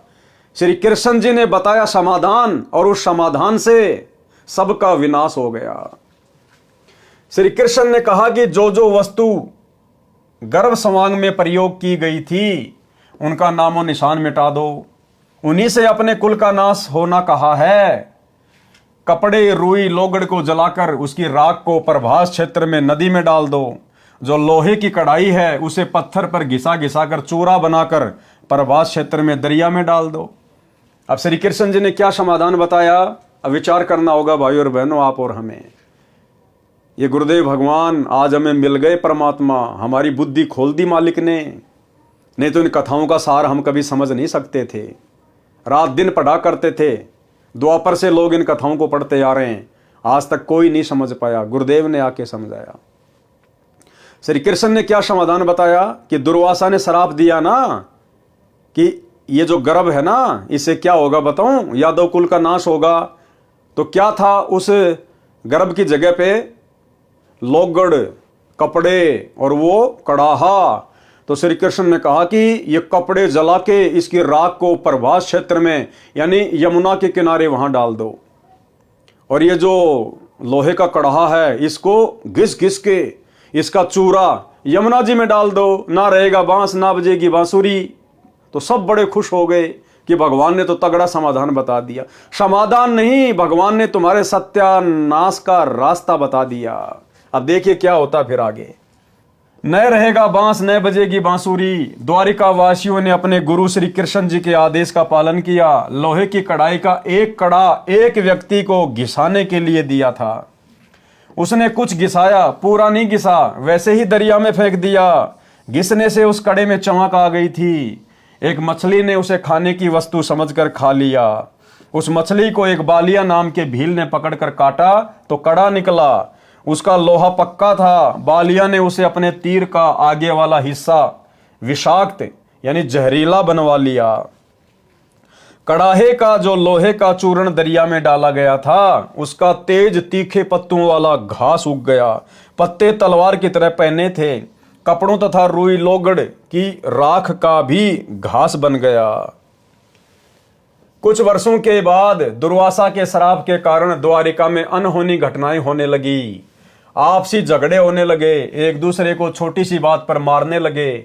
सारी द्वारिका में उपद्रव होने लगा। द्वारिका नगरी के बड़े सयाने लोग मिलकर श्री कृष्ण जी के पास गए, दोबारा गए श्री कृष्ण जी के पास, तथा दुख बताया कि नगरी में किसी को किसी का बोल अच्छा नहीं लग रहा। बिना बात के मरने मारने को तैयार हो जाते हैं। छोटे बड़े की शर्म नहीं रही है, क्या कारण है तथा यह कैसे शांत होगा। श्री कृष्ण जी ने बताया कि श्री दुर्वासा के श्राप के कारण यह हो रहा है। फिर समाधान क्या बताया, अरे दुर्वासा के श्राप का समाधान ही तो आपने बताया था उनको पहले, सालों पहले। अब कह रहे हो कि श्री दुर्वासा ऋषि के श्राप के कारण ये हो रहा है। फिर आपके समाधान ने भला क्या हल निकाला,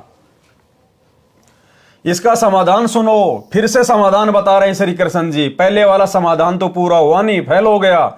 दूसरा समाधान बता रहे हैं कि नगरी के सभी छोटे नवजात लड़के सहित यादव प्रभास क्षेत्र में उसी स्थान पर नदी में स्नान करो जिस स्थान पर कढ़ाई का चूर्ण डाला था। यानी यादवों को मरने मारने के लिए भेज रहा श्री कृष्ण। और यादव समझ रहे हैं कि इससे हमारा समाधान होगा। ये काल प्रेरणा भाई और बहनों, ये 3 लोक के भगवान भी काल की रेंज से बाहर नहीं है।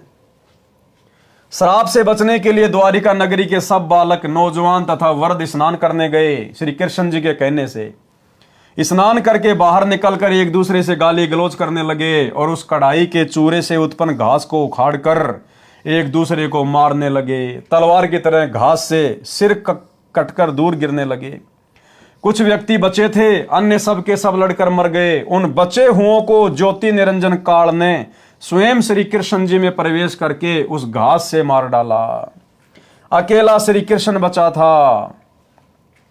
अब श्री कृष्ण जी ने खुद की मौत का सामान खुद ही तैयार करवाया कि उस कढ़ाई को जमुना जी में घसो।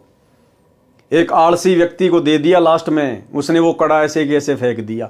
क्या श्री कृष्ण जी को नहीं पता था इस बात का कि इस प्रकार से वहां पर उस कढ़ाई को घिसा जाएगा और एक व्यक्ति उसके कड़े को ऐसा का ऐसा यमुना में डाल देगा, वो कड़ा एक मछली खा जाएगी, मछली को एक बालिया नाम का भील उसको पकड़ लेगा और वो फिर उस कड़े से अपना जहरीला तीर बनवाएगा और उसी तीर से तेरी मृत्यु होगी। फिर काहे के भगवान, काहे के अंतर्यामी, जब उनको इतना ही पता नहीं, खुद की मौत का सामान खुद ने तैयार करवा लिया, तो भला अन्य का, यादुओं का कहां से वो समाधान करते। और आज उनके चले जाने के बाद दुनिया उनके मंदिर बना बना के तालियां पीट रही हैं, घंटियां बजा रही है, भंडारे कर रही है। आज क्या मिल जाएगा भाई, जब वो रहते सहते अपने खानदान को, अपनी औरतों को, अपने लड़कों को, अपने रिश्तेदारों को मरने से नहीं बचा पाए, एक शराब से नहीं बचा पाए, तो आज उनके चले जाने के बाद भला आज उनकी भक्ति करने से, मंदिर बनाने से, मूर्ति बनाने से, उनकी जन्माष्टमी मनाने से आज क्या लाभ होगा। 0/0। दुनिया अंधकार में जी रही है बिना सतगुरु के तत्व ज्ञान के। एक वृक्ष के नीचे जाकर लेट गया श्री कृष्ण जी। एक पैर को दूसरे पैर के घुटने पर रखकर लेट गया। दाएं पैर के पंजे में पद्म जन्म से लगा था जो चमक रहा था। जिस बालिया नाम के भील यानी शिकारी ने मछली से निकले कढ़ाई के कड़े का विष लगाकर तीर बनवाया था, वह शिकारी उसी तीर को लेकर उसी स्थान पर शिकार की तलाश में आया जिस वृक्ष के नीचे श्री कृष्ण लेटे थे। वृक्ष की छोटी छोटी टहनियां चारों ओर नीचे पृथ्वी को छू रही थी, लटक रही थी। उन झुरमटों में से श्री कृष्ण के पैर का पद्म ऐसा लग रहा था जैसे किसी हिरण की आंख चमक रही हो।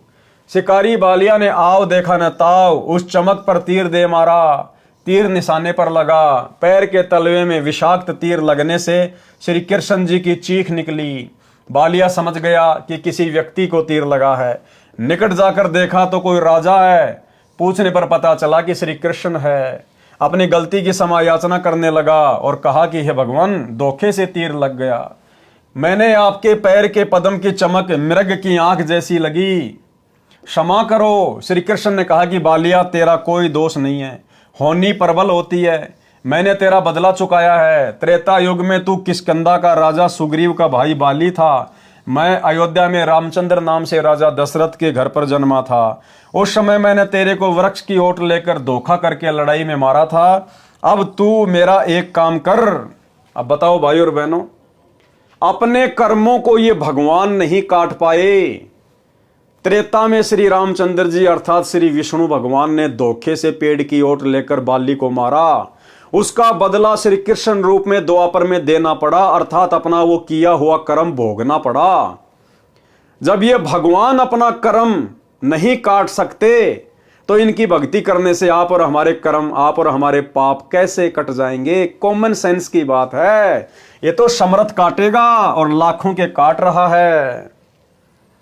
अब तू मेरा एक काम कर, द्वारिका में जाकर बता दे कि सर्व यादव दुर्वासा के श्रापवश आपस में लड़कर मर गए हैं। कुछ समय उपरांत द्वारिका की स्त्रियों की भीड़ लग गई, हाहाकार मच गया।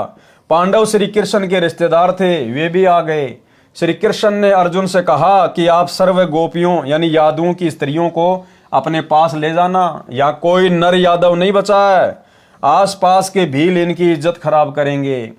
पांडवों से कहा कि तुम राज्य अपने पुत्र को देकर हिमालय में जाकर घोर तप करो और अपने युद्ध में किए गए पापों का नाश करो। अर्जुन ने पूछा, भगवान एक प्रश्न आज मैं आपसे करूंगा, आप सत्य उत्तर देना। आप अंतिम श्वास गिन रहे हो, झूठ मत बोलना। श्री कृष्ण ने कहा कि प्रश्न कर। अर्जुन बोला, आपने गीता का ज्ञान कुरुक्षेत्र के मैदान में महाभारत युद्ध से पहले सुनाया था। उसमें कहा था कि अर्जुन तू युद्ध कर ले, तुम्हें कोई पाप नहीं लगेंगे, तू निमित्त मात्र बन जा, सब सैनिक मैंने मार रखे हैं, तू युद्ध नहीं करेगा तो भी मैं इन्हें मार दूंगा।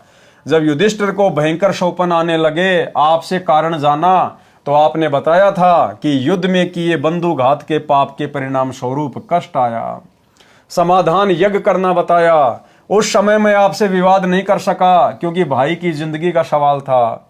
आज फिर आपने वही जख्म हरा कर दिया। इतनी झूठ बोलकर हमारा नाश किस लिए करवाया? कौन से जन्म का बदला लिया? श्री कृष्ण ने कहा, अर्जुन तुम मेरे अजीज हो, होनहार बलवान होती है। गीता में क्या कहा उसका मुझे कोई ज्ञान नहीं, आप मेरी आज्ञा का पालन करो। ये कहकर श्री कृष्ण जी मर गए। अपने रिश्तेदारों का भी समाधान नहीं कर पाए, सर्व यादवों का सत्यानाश कर दिया। अब बहुत सारे भाई बहन कहते हैं कि जब सारे 56 करोड़ यादव मर गए थे, फिर ये वर्तमान के यादव कहां से आ गए? तो इसका समाधान भी गुरुदेव ने बताया, अन्यथा कोई सोच भी नहीं सकता। और गुरुदेव ने कहा केवल 56 करोड़ यादव मरे थे नर, औरतें नहीं मरी थी उस शराब से। उन औरतों के गर्भ में जो बच्चे थे, आगे चलकर उनसे यादव कुल धीरे धीरे फिर चला है। पांचों पांडवों व साथ गए नौकरों ने मिलकर सब यादवों का अंतिम संस्कार किया। कुछ एक के शव दरिया में परवाह कर दिए। श्री कृष्ण ने कहा था कि मेरे शरीर को जलाकर बची हुई अस्थियां व राख को एक लकड़ी के संदूक में डालकर दरिया में बहा देना। पांडवों ने वैसा ही किया। वो संदूक समुद्र में चला गया, फिर उड़ीसा प्रांत के अंदर जगन्नाथपुरी के पास बहता हुआ चला गया। उड़ीसा के राजा इंद्रदमन को शौपन में श्री कृष्ण ने दर्शन देकर, श्री कृष्ण ने नहीं, इस कबीर परमात्मा ने दर्शन देकर कहा कि एक संदूक समुद्र में इस स्थान पर है, उसमें मेरे शरीर की अस्थियां तथा राख हैं, उसको निकालकर उसी किनारे पर उन अस्थियों को जमीन में दबाकर ऊपर एक सुंदर मंदिर बनवा दे। ऐसा किया गया, जो जगन्नाथ नाम से मंदिर प्रसिद्ध है। 4 पांडव पहले चले गए, अर्जुन को गोपियों को लेकर आने को छोड़ गए। अर्जुन के पास वही गांडीव धनुष था जिससे लड़ाई करके महाभारत में जीत प्राप्त की थी। अर्जुन द्वारिका की सर्व स्त्रियों को बैलगाड़ियों में बैठाकर दिल्ली के लिए चल पड़ा। रास्ते में भीलों ने अर्जुन को घेर लिया, अर्जुन को पीटा, गोपियों को लूटा, कुछ स्त्रियों को भील उठा ले गए। अर्जुन कुछ नहीं कर सका, धनुष उठा भी नहीं सका। तब अर्जुन ने कहा था कि श्री कृष्ण नाश करने आया था, युद्ध में पाप करवाने के लिए तो बल दे दिया। लाखों योद्धा इसी गांडीव धनुष से मार गिराए, कोई मेरे सामने टिकने वाला नहीं था। आज वही अर्जुन है, वही धनुष है, मैं खड़ा खड़ा कांप रहा हूं। श्री कृष्ण जालिम था, धोखेबाज था, अर्जुन सोच रहा है। कबीर परमेश्वर जी हमें समझाते हैं कि ये जुल्म श्री कृष्ण ने नहीं किया, ज्योति निरंजन काल ब्रह्म ने किया है। श्री कृष्ण का जीवन देख लो। श्री कृष्ण अपने कुल को मथुरा से लेकर जान बचाकर द्वारिका आया। द्वारिका में उनकी आंखों के सामने सब यादव कुल नष्ट हो गया। श्री कृष्ण का बेटा मर गया, पोता मर गया, सर्व कुल नष्ट हो गया, स्वयं बेमौत मरा। तो आज भाई और बहनों, उस श्री कृष्ण की भक्ति से आप और हमारी अकाल मृत्यु भला कैसे टल सकती है? 1% भी नहीं। उसके कुल की स्त्रियों की दुर्गति भीलों ने की, जबरदस्ती उठा ले गए, उनकी इज्जत खराब की, नरक का जीवन जीने के लिए मजबूर हुई। उसी श्री कृष्ण की पूजा करके जो सुख शांति की आशा करता है, उसमें कितनी बुद्धि है, इस घटना से पता चलता है। वाणी नंबर 150 से 184। ग्रीब दुर्वासा काली सीला, ब्रजबली तिहु लोक, अम्बरीश दरबार में तिन भी खाया धोक। ग्रीब चक्र सुदर्शन शीस पड़ी, अम्बरीश को घाली, 3 लोक भागे फिरे ऐसे अवगत चाल। ग्रीब कलप किसी नहीं कीजिए, जो चाहे सो होए, दुर्वासा के छिपन को कहीं न पाई खोई। गरीब स्वर्ग मृत पाताल में चक्र सुदर्शन डीक, दुर्वासा के चक्कर से जरे नहीं अमरीश। गरीब चक्र अपूठा फिर गया चरण कवल को छूही, भक्ति विशंबर नाथ की देखी दूर बरदू। गरीब कोटि बजर को फूक दे चक्र सुदर्शन चूर, भक्ति वत्सल भगवान से रह पैड़ 10 दूर। गरीब दुर्वासा के दहन को रतीन जग में भेंट, 56 कोटि यादव गए देखी हेठ दर हेठ। गरीब शाग पत्र से छिक गए देखी भक्ति की रीति, जरे मरे नहीं तासते सतगुरु शब्द अतीत। गरीब अम्बरीश असला असल भक्ति मुक्ति का रूप, निश्वासर पद में रहे जहाँ छाया नहीं धूप। गरीब राजा के जोगी गए दुर्वासा ऋषि देव, चक्र चलाया घूर कर नहीं लई ऋषि सेव। गरीब दुर्वासा के शीस को चाल्या चक्र अचान, त्रिलोकी में ताश गमी कई न देऊं जान। गरीब श्वेत लोक विष्णु पूरी दुर्वासा चली जाए, तहाँ कबीर विष्णु रूप धरी कीनी देख सहाय। गरीब कृष्ण गुरु कसनी हुई और बचेगा कौन, 3 लोक भागे फिरे भर में 14 भुवन। गरीब भक्ति द्रोह ना कीजिए भक्ति द्रोह मम दोष, शिव ब्रह्मा नारद मुनि जिन्हें जरावे ठोक। गरीब भक्ति द्रोह रावण किया हिरणाकुश हिरणानाच, नारायण नरसिंह भये मम भगता है साच। गरीब मम भगता मम रूप है मम भगता मम प्राण, पंडु सताए कौरवा दुर्योधन क्षयमान। गरीब मम भगता मम प्राण है मम भगता मम देह, हिरणाकुश के उदर को पारत नहीं संदेह। गरीब मम भगता मम प्रिय है नहीं दुनी से काम, राजा प्रजा रीति सब ये नहीं जाने राम। गरीब मम भगता के कारण रचे सकल भंडार, वाल्मीकि ब्रह्मलोक में शंख कला उद्गार। गरीब रावण बाली भी हंडिया मम द्रोही मम जार, सीता सती कलंक क्या पदम 18 भार। गरीब मम द्रोही से ना बचूं छल बलो हनु प्राण, 52 हो बलि कह गए रया दोहूं का मान। गरीब मम दोई मम साल है मेरे जन का दूत, कोटि जुगन काटोती से करूं जंगल का भूत। यहाँ परमात्मा ने अखंड पाठ की वाणियों में अपने मुख कमल से कहा है, गरीब मम द्रोही मम साला है। गरीब मम द्रोही मम साला है मेरे जन का दूत, कोटि जुगन काटोती से करूं जंगल का भूत। गरीब खान पान पावे नहीं जल तिरशाबो अंत, बस्ती में बिचरे नहीं सूल फील गजदंत। गरीब मम द्रोही मम साला है मारो रज रज बीन, भवन सकल अरुलोक सब करो प्राण तिक्षीण। गरीब अर्धमुखी गर्भवास में हरदम बारंबार, जूनी भूत पिशाच की जब लग सृष्टि संहार। गरीब गर्भ जूनी में त्रास दूं जब लग धरणी आकाश, मारो तुस तुस बिन करी नहीं मिटे गर्भवास। गरीब प्राण निक दूं तास के 86 सृष्टि संजोग, संत 57 कल्प युग तासिर दीर्घ रोग। गरीब विष्णु ब्रह्मा शिव सुनो और शनकादिक चारी, 88 सहस जलेब में यामति मूड गंवारी।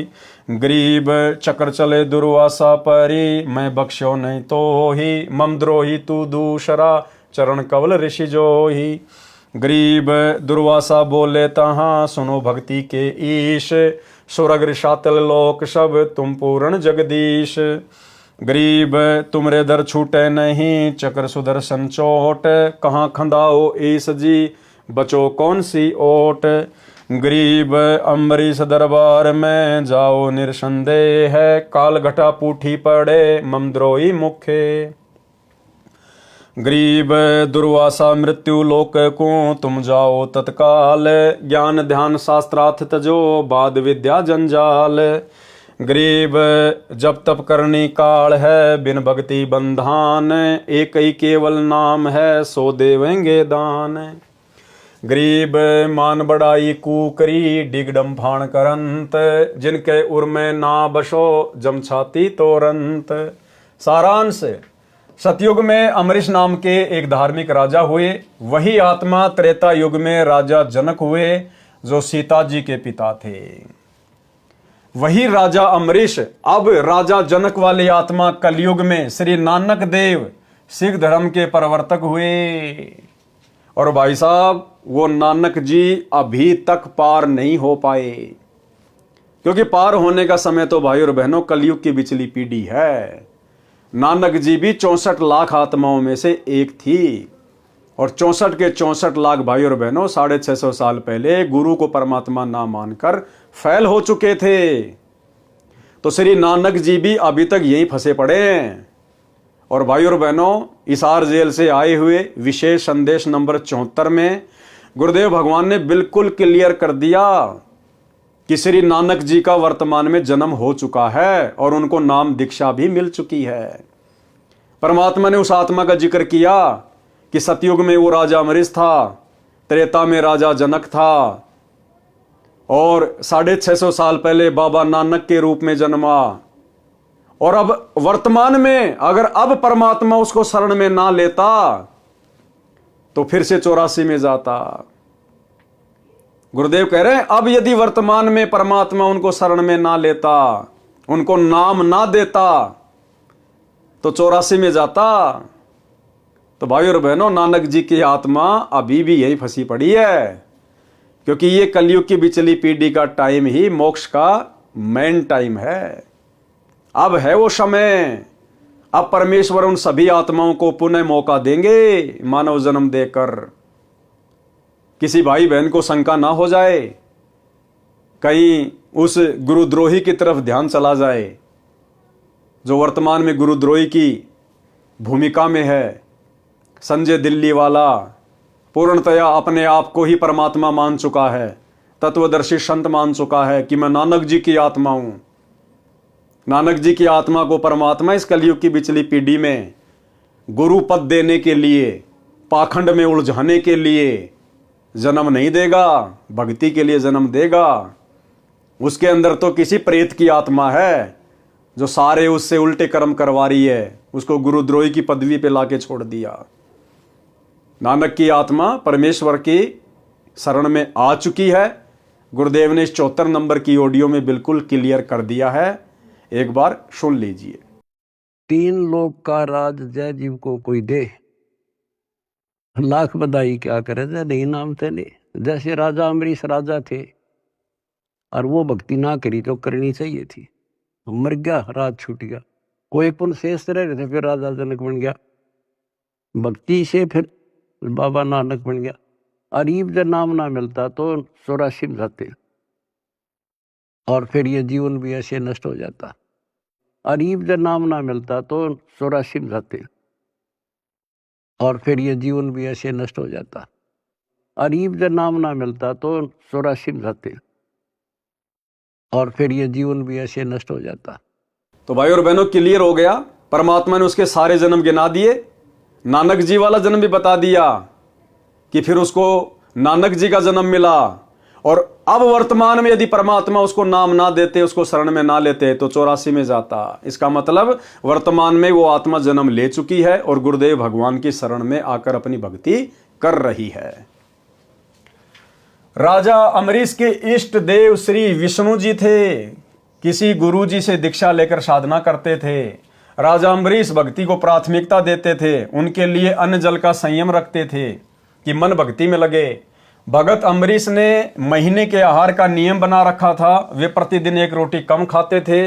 उस समय मानव शरीर लंबा चौड़ा होता था, मानव की लंबाई 100 फुट के आसपास होती थी।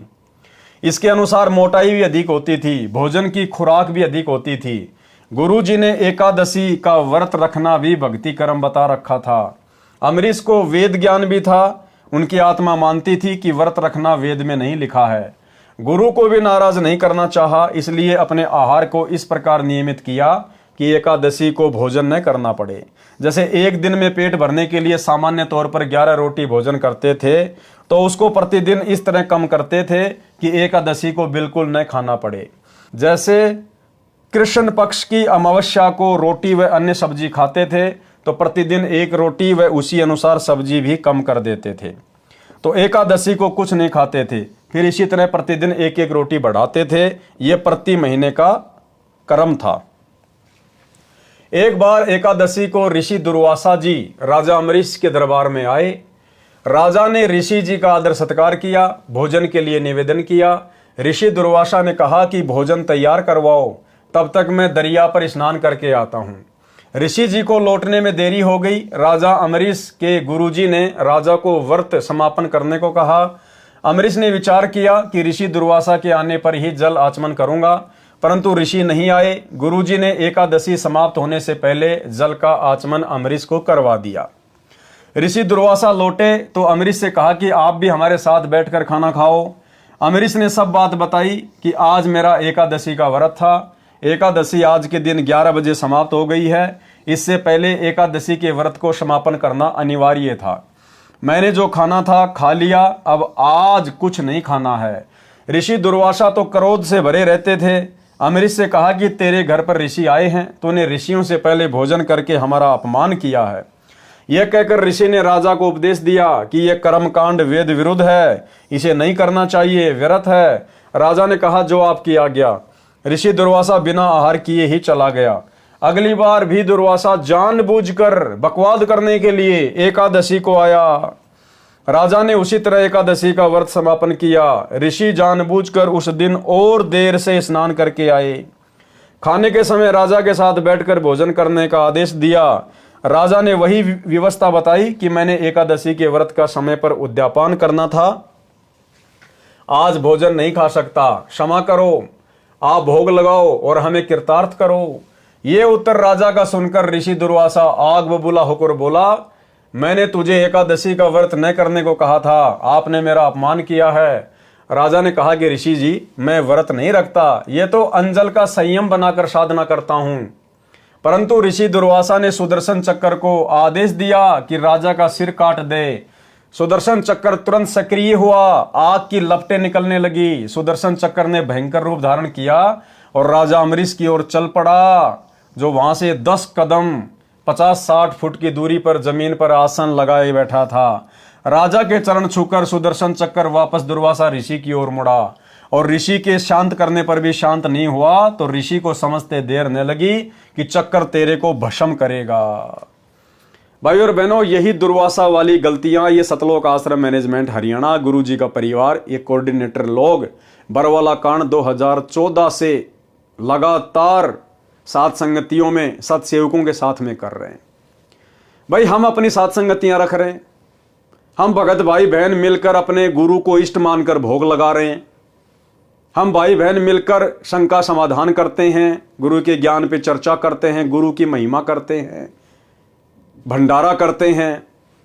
ये लोग जबरदस्ती जानबूझकर बकवाद करने के लिए दुर्वासा ऋषि की तरह काल प्रेरणा से सात संगत वाले भाई बहनों के साथ में मार पिटाई करते हैं, लड़ाई झगड़ा करते हैं।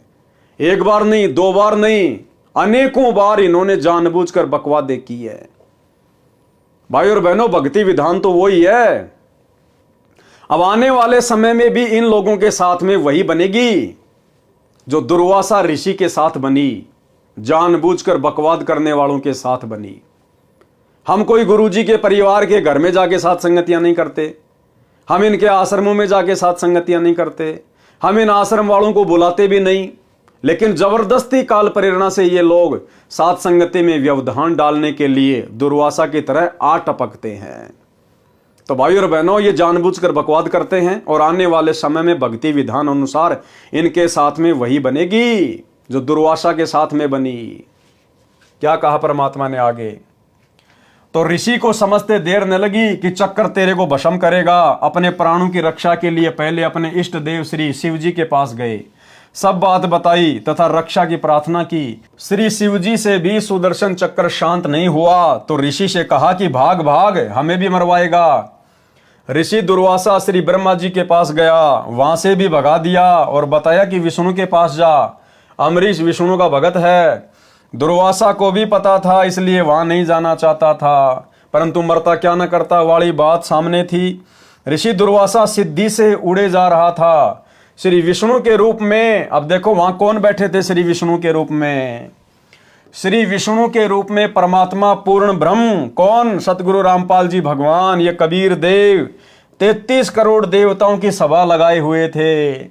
परमात्मा को सब पता था कि दुर्वासा विष्णु के पास जाएगा, इसलिए विष्णु के सभा स्थल से 10 योजन दूर, एक योजन में 4 कोस होती हैं, एक कोस में 3 किलोमीटर यानी 120 किलोमीटर दूर लीला करने के लिए सभा लगाए हुए थे। परमात्मा भगत की महिमा बनाते हैं। ऋषि दुर्वासा कभी पीछे मुड़कर सुदर्शन चक्कर की ओर देख रहा था कि कितना दूर पीछे है, तो कभी आगे को देखकर उड़ा जा रहा था। जैसे भगवान शंकर भस्मासुर को देख देख कर आगे की ओर भगा जा रहा था। परमात्मा के दरबार में पृथ्वी पर चलकर दौड़कर गया। तब परमात्मा ने पूछा कि ऋषि जी कैसे स्पीड खींच रखी है, यह सुदर्शन चक्कर तेरे पीछे पीछे किस कारण से लगा है? भाई और बहनों, सुकर्मी पतिव्रता के अंग की वाणी। और फिर परमात्मा ने समाधान बताया उसको कि भैया मेरे भगत के साथ में अगर बकवाद करोगे तो तुम्हारा यही असर होगा, और वापस जाओ, मेरे भगत से समायाचना करो, उसके पैर पकड़ो, नाक रगड़ो, तब तुम्हें इस कर्म दंड से माफी मिलेगी, नहीं तो तेरा सुदर्शन चक्कर गर्दन उतारेगा तेरी। अब वो मरता क्या ना करता, अब उसको विश्वास भी नहीं हो रहा था कि भगवान मैं भी आपका पुजारी, अम्बरीश भी आपका पुजारी, फिर ये सुदर्शन चक्कर अम्बरीश ही कैसे शांत करेगा यदि आप नहीं कर रहे तो। लेकिन परमात्मा ने तो अपने भगत की महिमा बनानी थी। सुकर्मी पतिव्रता के अंग की वाणी से, वाणी नंबर 95। गरीब बूझे बिशंबर नाथ, चक्कर क्यों चोट चलाई, क्या गुस्ताखी कीनी, कथा मोहे बेग सुनाई। अर्थात परमात्मा ने विष्णु रूप में ऋषि दुर्वासा से पूछा कि सुदर्शन चक्कर ने आपके ऊपर आक्रमण किस कारण से किया, शीघ्र बताओ क्या शरारत की है। दुर्वासा ने बताया, वाणी नंबर 96 से 100।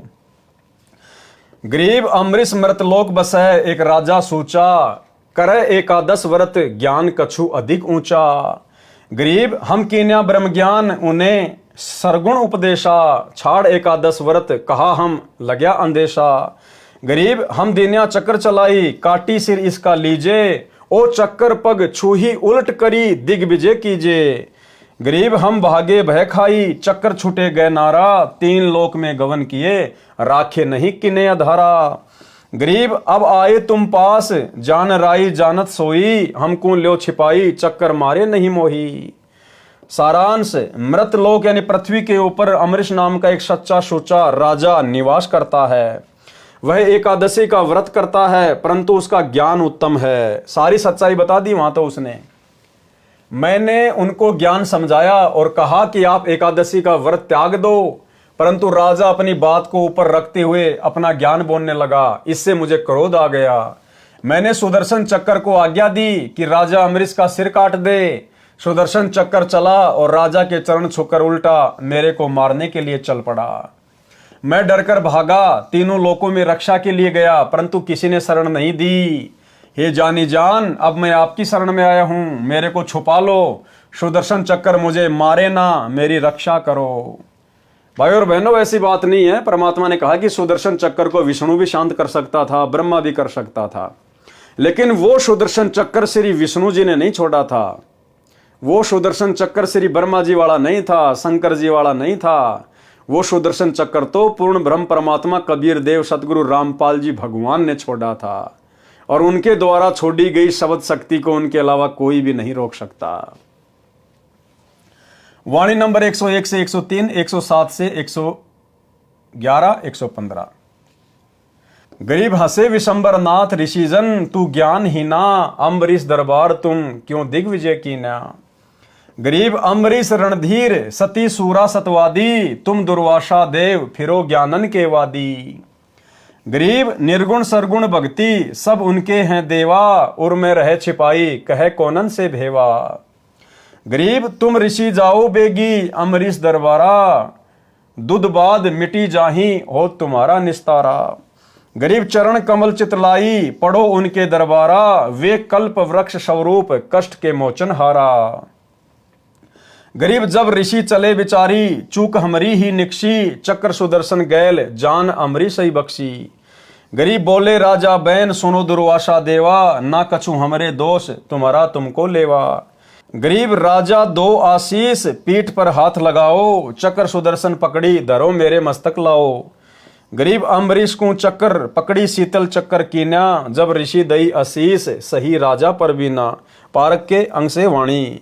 गरीब दुर्वासा काली सीला बजरबली तिहु लोक, अम्बरीश दरबार में तिन भी खाया धोक। गरीब चक्र सुदर्शन शीस परी अम्बरीश को घाल, तीन लोक भागे फिरे ऐसी अवगत चाल। गरीब कल्प किसी नहीं कीजिए जो चाहे सो होए, दुर्वासा के छिपन को कहीं न पाई खोई। गरीब स्वर्ग मृत पाताल में चक्र सुदर्शन डीक, दुर्वासा के चक्कर से जरे नहीं अमरीश।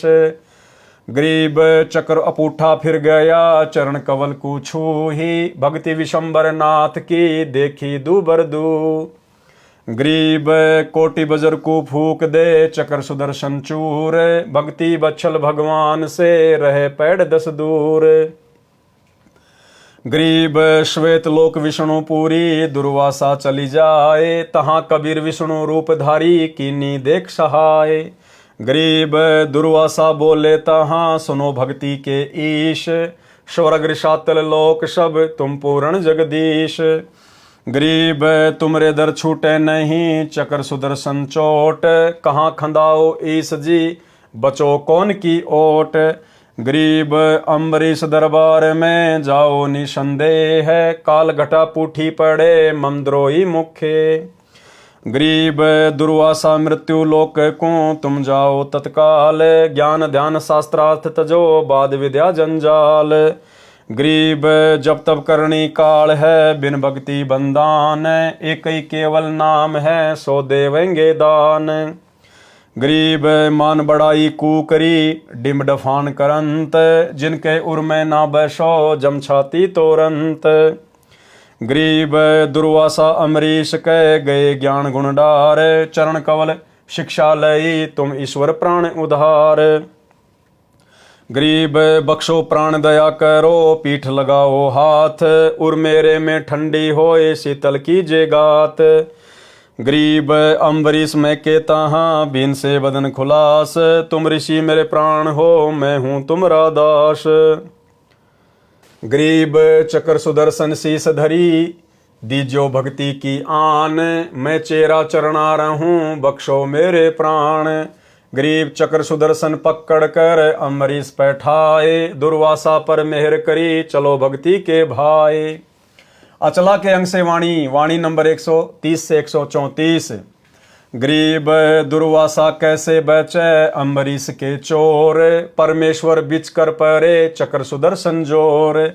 गरीब जोरा देखा चक्कर का जब उठे जगदीश, खंड खंड करी नाखी है तोर बगावे शीस। गरीब भक्ति द्रोह काहे किया रेसठ मूड गंवार, चरण कमल तुम धोपी वो अम्बरीश दरबार। गरीब दुर्वासा पूठे फिरे जाया किया प्रणाम, अम्बरीश स्थिर किए चरण कमल का ध्यान। गरीब जय जय जय अम्बरीश तुम जय जय जय भक्ति विशेष, तीन लोक की मांड में रखी हमारी टेक। शुकर्मी पतिव्रता के अंग का सारांश। दुर्वासा के ये वचन सुनकर परमात्मा जी हंसने लगे और बोले कि ऋषि तू ज्ञानहीन है, अम्बरीश के दरबार में झगड़ा क्यों किया। इसी प्रकार आने वाले समय में परमात्मा इनको धमकाएंगे, आश्रम वालों को, कोऑर्डिनेटरों को, अपने बेटा बेटियों को, भाई को, कि नालायकों वो अपनी भक्ति कर रहे थे। अरे वो अपनी कर रहे थे, तुम अपनी कर रहे थे, वो तुम्हारे घर पे आके थोड़ी कर रहे थे, आश्रमों में थोड़ी कर रहे थे। जैसा उन्होंने मेरी भक्ति को समझा वो कर रहे थे। तुमने वहां जाकर व्यर्थ में वाद विवाद क्यों किया, लड़ाई झगड़ा क्यों पैदा किया। तो भाई और बहनों, अंत में इनको माफी मांगनी पड़ेगी। लेकिन ये कलयुग की बिचली पीढ़ी है भाई और बहनों, वर्तमान में परमात्मा के नहीं भक्तों की महिमा नहीं बनाएंगे, वर्तमान में तो गुरुदेव भगवान की ही महिमा बनेगी। और इन मूर्खों ने अपने गुरुदेव से नाक रगड़ रगड़ के अंत में माफी मांगनी पड़ेगी। सतलोक आश्रम मैनेजमेंट वालों ने, गुरुदेव के कलयुगी परिवार वालों ने। दुर्वासा के ये वचन सुनकर परमात्मा जी हंसने लगे और बोले कि ऋषि, तू ज्ञानहीन है, अम्बरीश के दरबार में झगड़ा क्यों किया? अम्बरीश राजा तो पूर्ण रूप से मेरे में समर्पित है। जिस प्रकार सत्सेवक भाई बहन अपने गुरुजी में समर्पित होकर साथ संगतियां रखते हैं, सत्य वक्ता हैं, यानी ज्ञान आधार से चर्चा करते हैं। हे दुर्वासा, तुम तो ज्ञान के वाद विवाद करने वाले महिमा के भूखे फिर रहे हो। अम्बरीश को निर्गुण तथा सरगुण दोनों प्रकार की साधना का ज्ञान है। हे ऋषि देव, वे उस सर्व ज्ञान को अपने हृदय में छिपाए हुए हैं। कोई जानना चाहता नहीं तो किसको भेद बताएं? हे ऋषि, तुम शीघ्र अम्बरीश के दरबार में जाओ, तुम्हारा सब अज्ञान अंधेरा समाप्त होगा, तुम्हारा कल्याण हो जाएगा।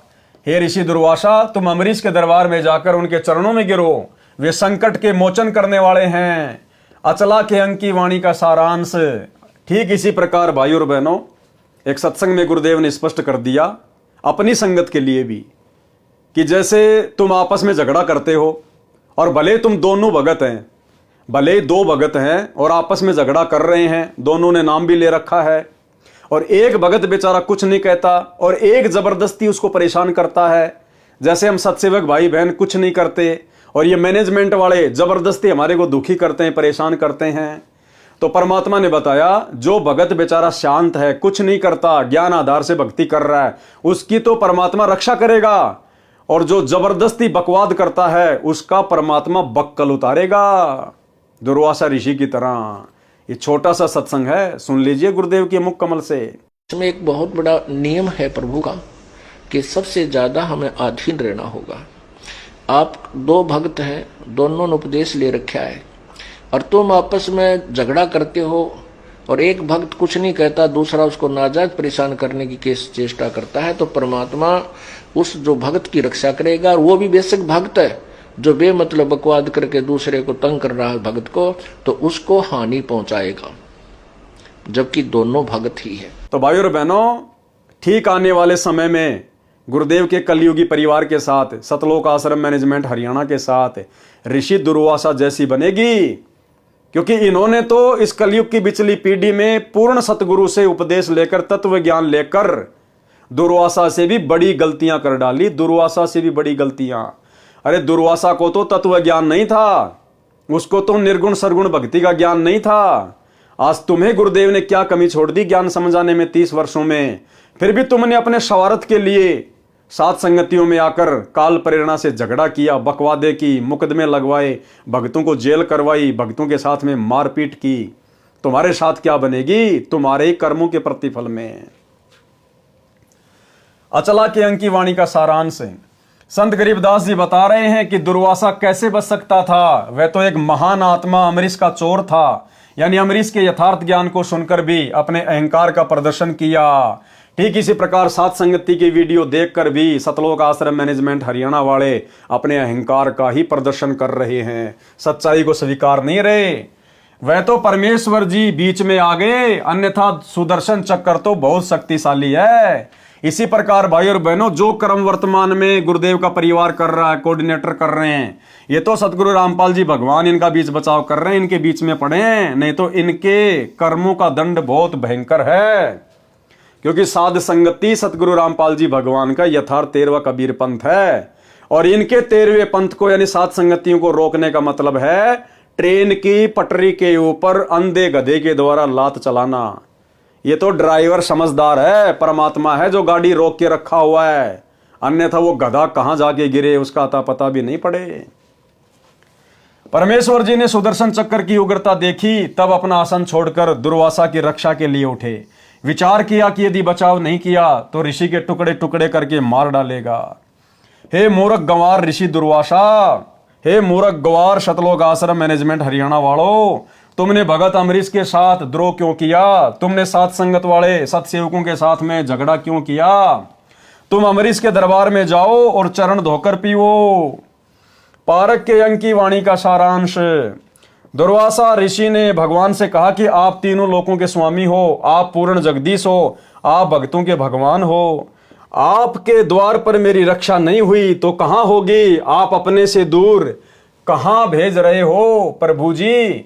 सुदर्शन की मार से आपके बिना किसकी शरण में बचाव होगा? परमात्मा ने ऋषि दुर्वासा से कहा कि तुम अम्बरीश के दरबार में निसंकोच जाओ, डरो मत। मेरे भगत के द्रोही का मुंह तो काला होता ही है। उस भगत द्रोही के मुख में राख यानी कालिक पड़ती है, यानी उसकी तो दुर्गति होती है। और आने वाले समय में इन सतलोक आश्रम मैनेजमेंट हरियाणा वालों के साथ यही हाल होगा।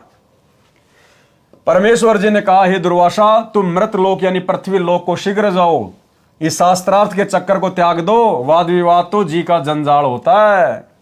बिना मर्यादा की भक्ति के तो जब तप अन्य करनी क्रियाएं काल हैं, यानी जीवन नाशक है। सच्चा गुरु तो केवल नाम जाप की दीक्षा देता है। सच्चा गुरु स्टेडियम नहीं बनवाता, हॉस्पिटल नहीं खुलवाता, राजनीति नहीं करवाता, गुंडों की सीबीआई जांच नहीं करवाता, आरक्षणों में भक्तों को नहीं बैठाता, जाटों के भवन नहीं बनवाता, गांव वालों के लिए रोडे नहीं बनवाता, एम्बुलेंस नहीं चलवाता। केवल नाम का जाप देता है, मर्यादा देता है। बिना मर्यादा की भक्ति के तो जब तप अन्य क्रियाएं काल हैं, यानी जीवन नाशक है। सच्चा गुरु तो केवल नाम की दीक्षा देता है। मैं उनके साथ नहीं रहता जो पाखंड करते हैं। अब ये सतलोक आश्रम मैनेजमेंट हरियाणा ने 2014 के बाद में अभी अभी आपको जो इनके कुकर्म गिनाए हैं, ये पाखंड है, पाखंड। मैं उनके साथ नहीं रहता जो पाखंड करते हैं, मान बढ़ाई की चाहत रखते हैं। तो भैया, राजनेताओं के चक्कर काटने वाले तो मान बढ़ाई के भूखे होते ही है। मान बढ़ाई तो कुकरी यानी कुतिया के समान है, यानी बिना इज्जत का कार्य है। और आने वाले समय में गुरुदेव का परिवार आज वर्तमान में गुरुजी को ना समझकर, ज्ञान को ना समझकर, मर्यादाओं की धज्जियां उड़ाकर जिस प्रकार से भक्तों से सत्संगों के विरुद्ध क्रिया करवा रहा है, आने वाले समय में भाई और बहनों परमात्मा इनको इज्जत से नंगा करेंगे, नंगा। ये विधान है मालिक का। ये अपने कर्मों से शवतः हो जाएंगे। बच्चे बच्चे को पता चल जाएगा। अरे कल को क्या ये दुनिया परमात्मा की शरण में नहीं आएगी? क्या वो धनाना गांव वाले परमात्मा की शरण में नहीं आएंगे? आज जितने भाई बहन सतलोक आश्रमों में जाते हैं, ज्ञान को आधार नहीं बना रहे, क्या कल को ये ज्ञान को नहीं समझेंगे? क्या इनको मर्यादाओं के विषय में पता नहीं चलेगा?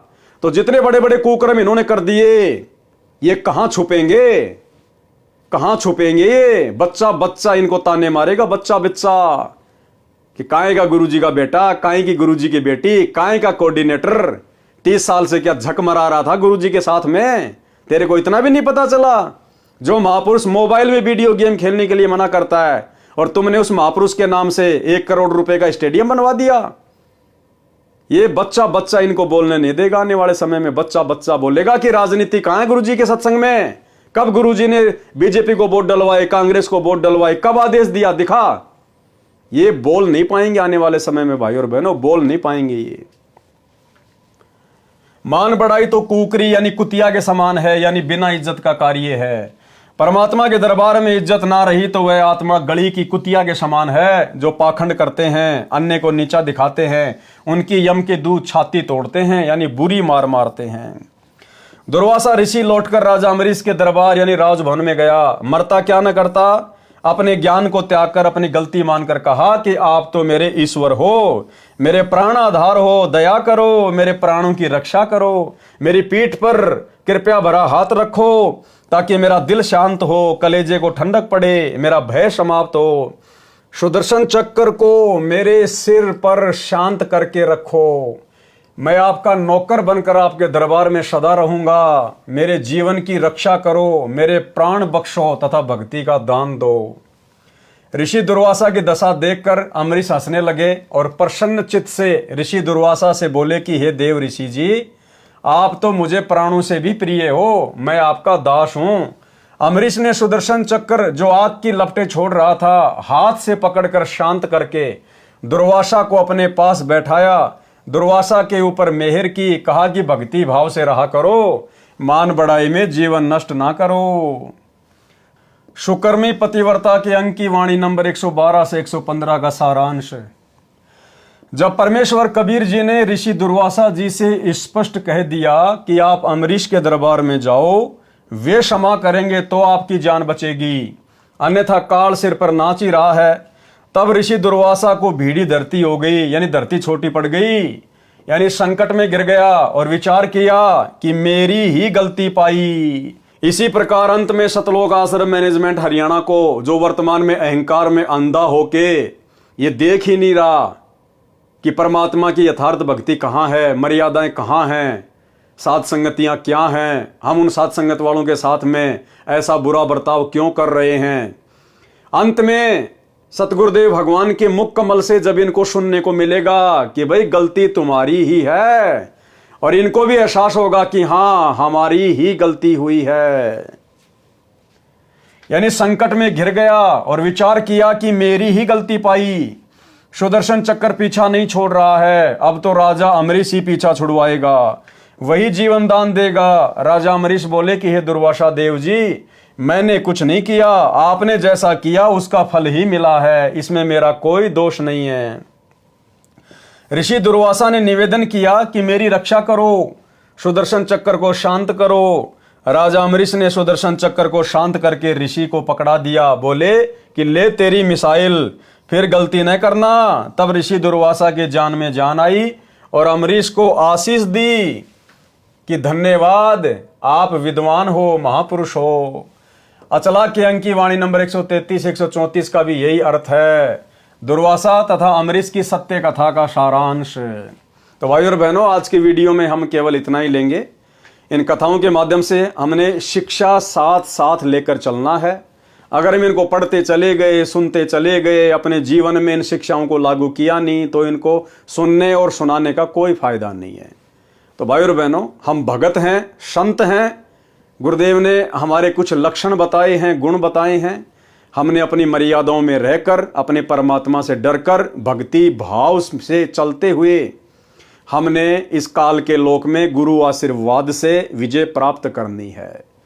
यानी हमने हर स्थिति में ज्ञान को आधार बनाकर एक भगत के लक्षण अपने ऊपर धारण करके गुरुदेव को प्रसन्न करना है। अगर मोक्ष प्राप्त करना है तो सीधा सीधा पॉइंट है कि अपने गुरु को प्रसन्न रखो। आपकी किसी भी क्रिया से गुरु दुखी ना हो जाए।